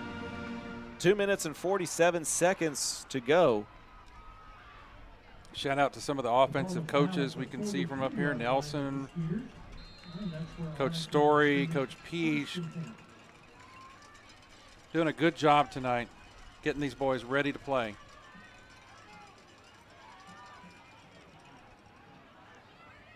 Craven's still on the ball field. Revere in the backfield with him. 2 receivers right, 1 man in motion now. Pitch out to Revere. He cuts up field, gets across the 30, 35 to 40 before he's brought down. That play had a little bit of promise, but the front 7 able to make a stop. And Mesquite looks like they are taking a timeout to try to preserve the clock a little bit. Yeah. And we'll keep it right here on the Zap Network. Zach Arnold, my pops Doug, bringing you tonight's non-district action. A little bit further separation than what we had in last year's game, Pops. That one resulted in a win for the Colts, but it was by the narrowest of margins, just 23 to 21. First year head coach Rafael Thomas asked us for the link to the stream, and we have had a really, really solid turnout tuning into tonight's broadcast. During halftime, it dipped maybe below 70 or 60. But it has been consistently in the 90s. It's reached as many as 120 at the same time. We thank you very, very much, whether you're cheering for Arlington or Mesquite. We appreciate you supporting local broadcasts and local business by tuning in to tonight's game. Join us in the chat. Let us know who you're cheering for or where you're tuning in from. We know there's a lot of folks on the other side of Dallas that maybe didn't make the trip. Still get to see some Skeeter recruits here on Friday Night Lights anyways.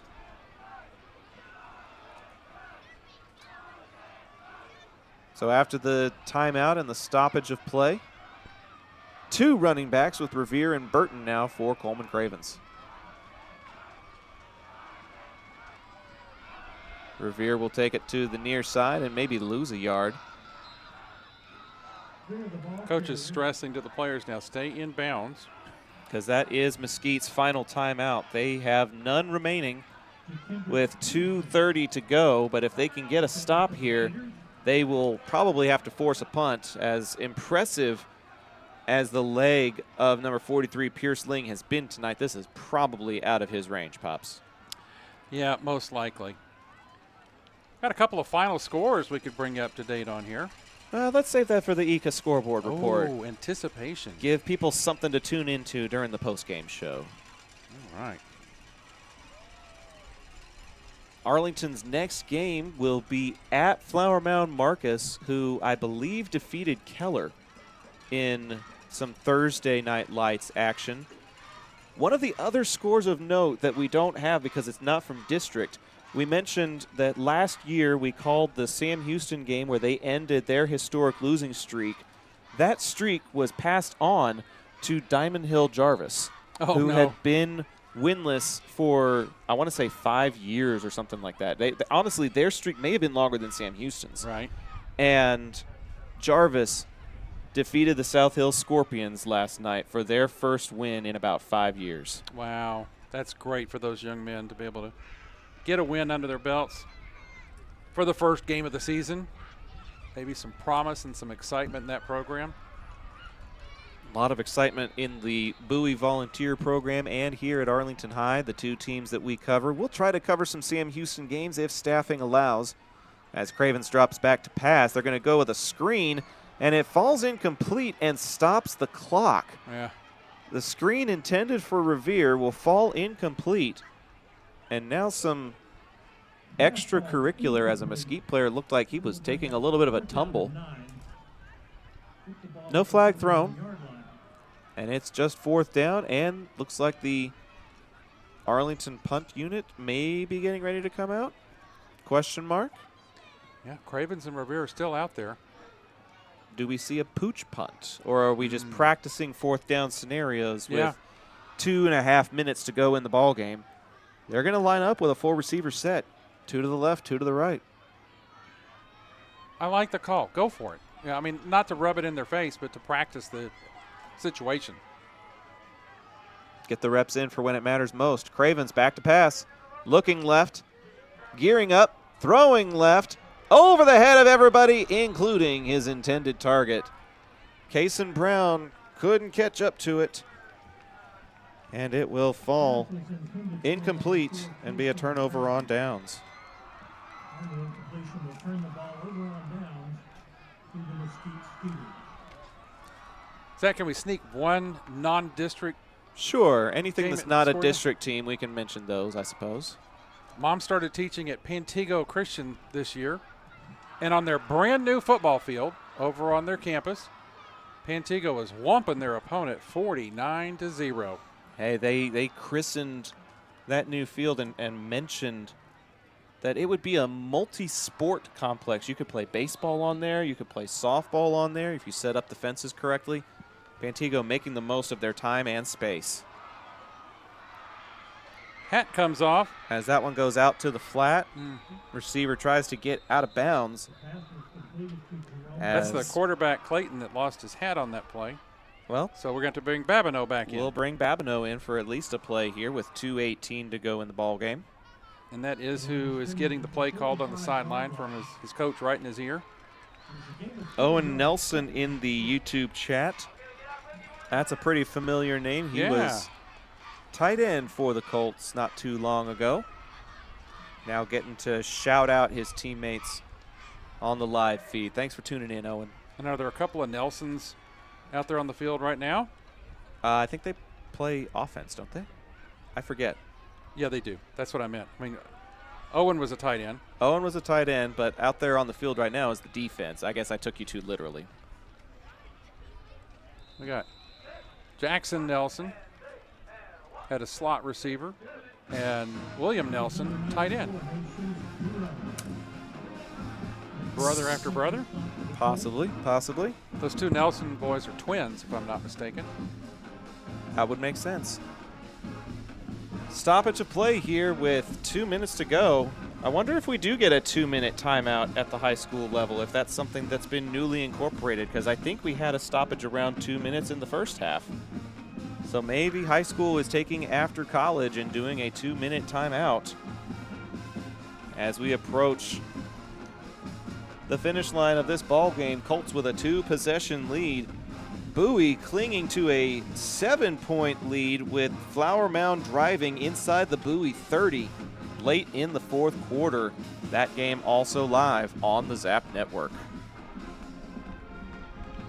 Yeah, 154 left in the ball game. It's a tight one. We'll be bringing you all the scores we had at halftime. Give you an update during the John Wade Roofing postgame show. Postgame scoreboard brought to you by Eka Signs. 3 men to the left side after one goes in motion. They're going to go underneath, and it's nearly picked off. That would have sealed the ball game right there. A.J. Payne got his hands on it for the Colt defense. You can expect Coach Hensley will do a few interception drills because there have been a few missed picks in this ball game. Has not changed the outcome of the game, but definitely things to improve upon moving forward.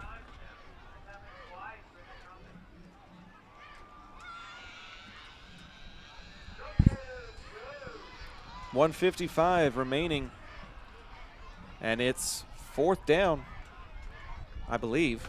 Yes, 4th down and 6 or 5 here. It's 6. Mosquite going for it. They might as well. They're behind a couple of scores here. Offsides against Arlington will move it 5 yards, but I think it was 4th and 6. We'll see if it results in a first down. Nope, it'll just move it to 4th and 1 at midfield. I'm not sure what the marker guy was doing on the sidelines over there. He was taking a little break. Well, he was going the opposite direction. I think they thought it was a false start.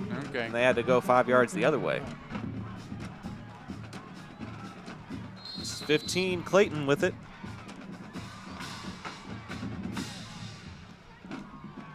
Changes the call at the line. Pass under pressure, and he's going to get wrapped up. Luis Mendoza with the sack, and that will force a turnover and give Arlington the ball back. Mesquite's out of timeouts. Under 2 minutes. Should just be some running plays before we close out this ball game. Yeah, Coach Hensley brought the house on that 4th down play to try and close this one out, and it was quite effective. Elijah Slade in the YouTube chat, another former Colt player. Let's go defense. They just made a big stop. Mendoza had a pick 6 earlier in the ball game and now gets the sack. That'll help close this one out. Colt offense back on the field. Cravens and this should be victory Revere. formation. There's a player way back across midfield. And Cravens takes a knee back at the 48. Victory formation in effect for the Colts. The post-game show presented by John Wade Roofing about to get underway. While Cravens takes a knee, we'll remind you a little bit about the Wade family. John Sr. played for Arlington High and was their team MVP back in '76. He also played for TCU and UTA football, earning all conference and conference champion honors. After a stint with the Houston Oilers, he started roofing in 1982 and never looked back. His legacy on the gridiron is now matched by the legacy that the company has built in the community for over 40 years. The next time you have roofing needs or gutters, painting, solar, or more, call the family that does more at 817-265-5520. Pops, you mentioned that the stadium here at UTA opened back in '82. Yes. That's when John Wade Roofing was founded. Yep. UTA still had a football team at that time. Just not Maverick Stadium yet. Exactly. But that was the first year. I was in the fall of '82.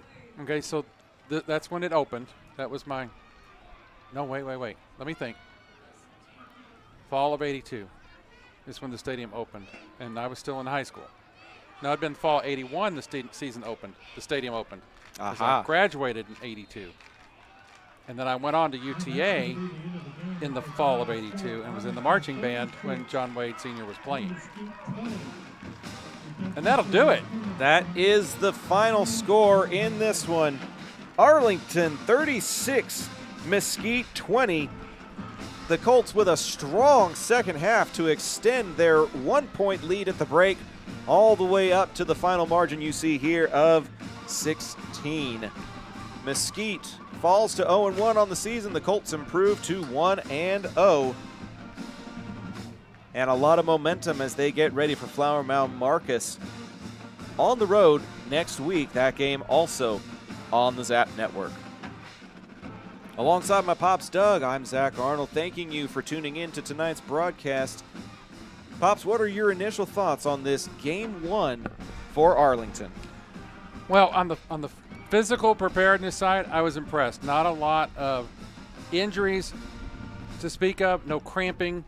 So the kids were well prepared physically.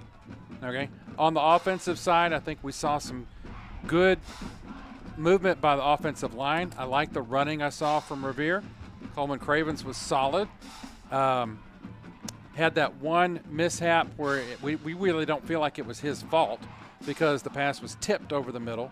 I mean, it's a dangerous place to play in there, but they were kind of doing that little pass play over the middle, and it got tipped by a lineman and intercepted. We don't like those kind of stats falling on the quarterback, but they do. But it didn't hurt anything. So we saw some good defensive plays with the blocked punts for scores. We saw a pick 6 by the defense late in the game. So overall, I think it was a solid performance. I think Coach Peach, if you were to corner him, he's not completely satisfied with his offense. It kind of sputtered at times. Mm-hmm. And he was still working Cravens and Revere right up to the last play. Yes. Getting them reps. You might think with a 2-touchdown lead, you might replace those guys and put your backups in to preserve your quarterback's health. But not Coach Peach. He wants to keep pushing and keep trying new things and tweaking it and getting more game film that they can work on in the coming week.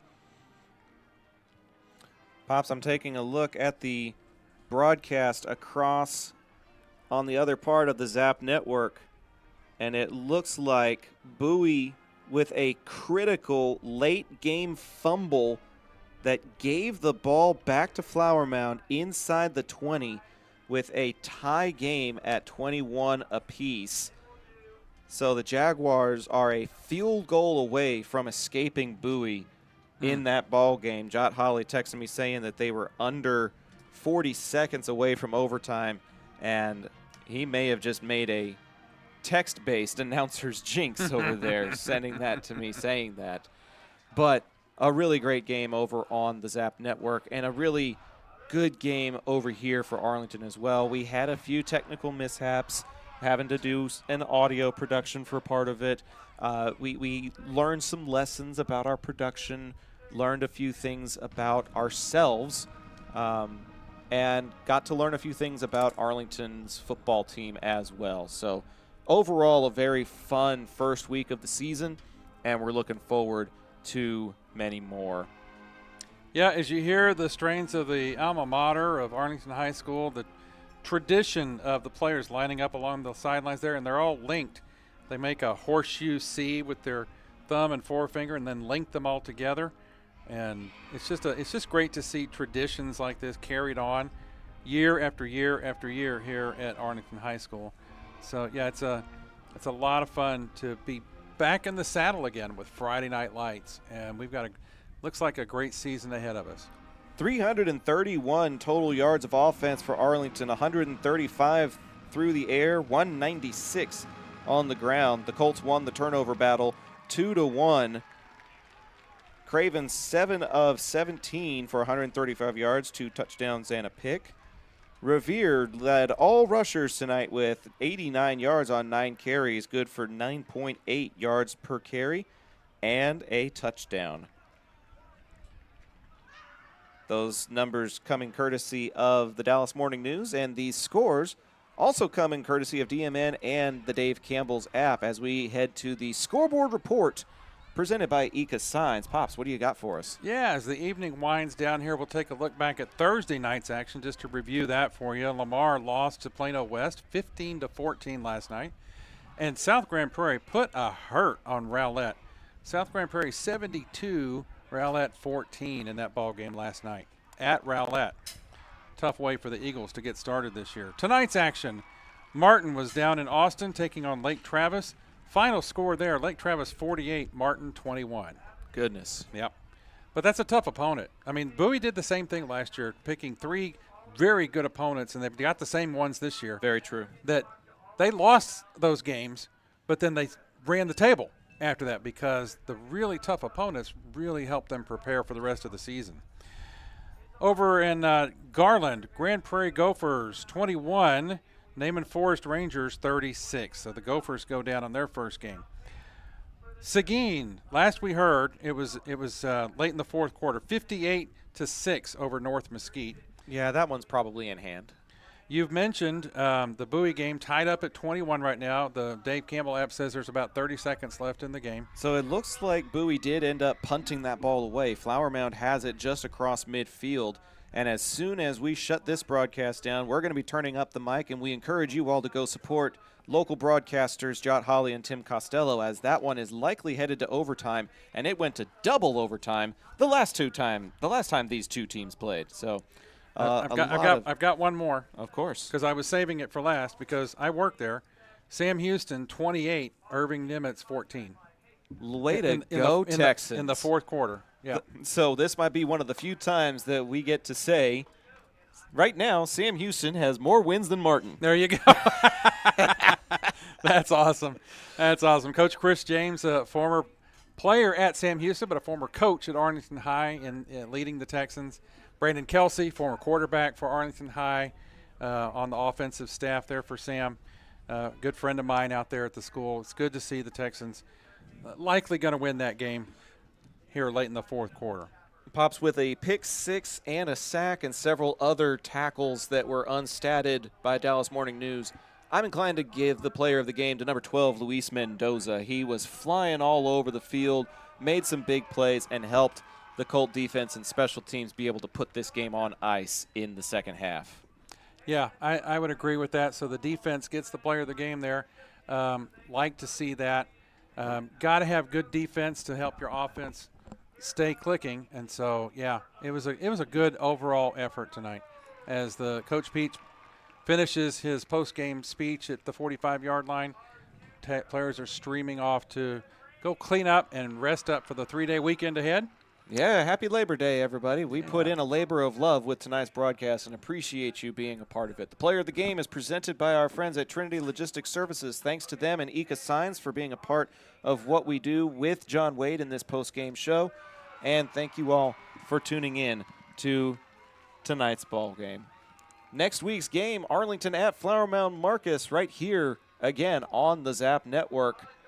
But I think that's going to do it finally for us here for this game. For all of us at Zach Arnold Productions, thank you for supporting local football and local businesses by tuning into tonight's broadcast. Until next time, we hope you all have a great weekend and a great night. 36-20, the Colts are 1-0. We'll see you next week.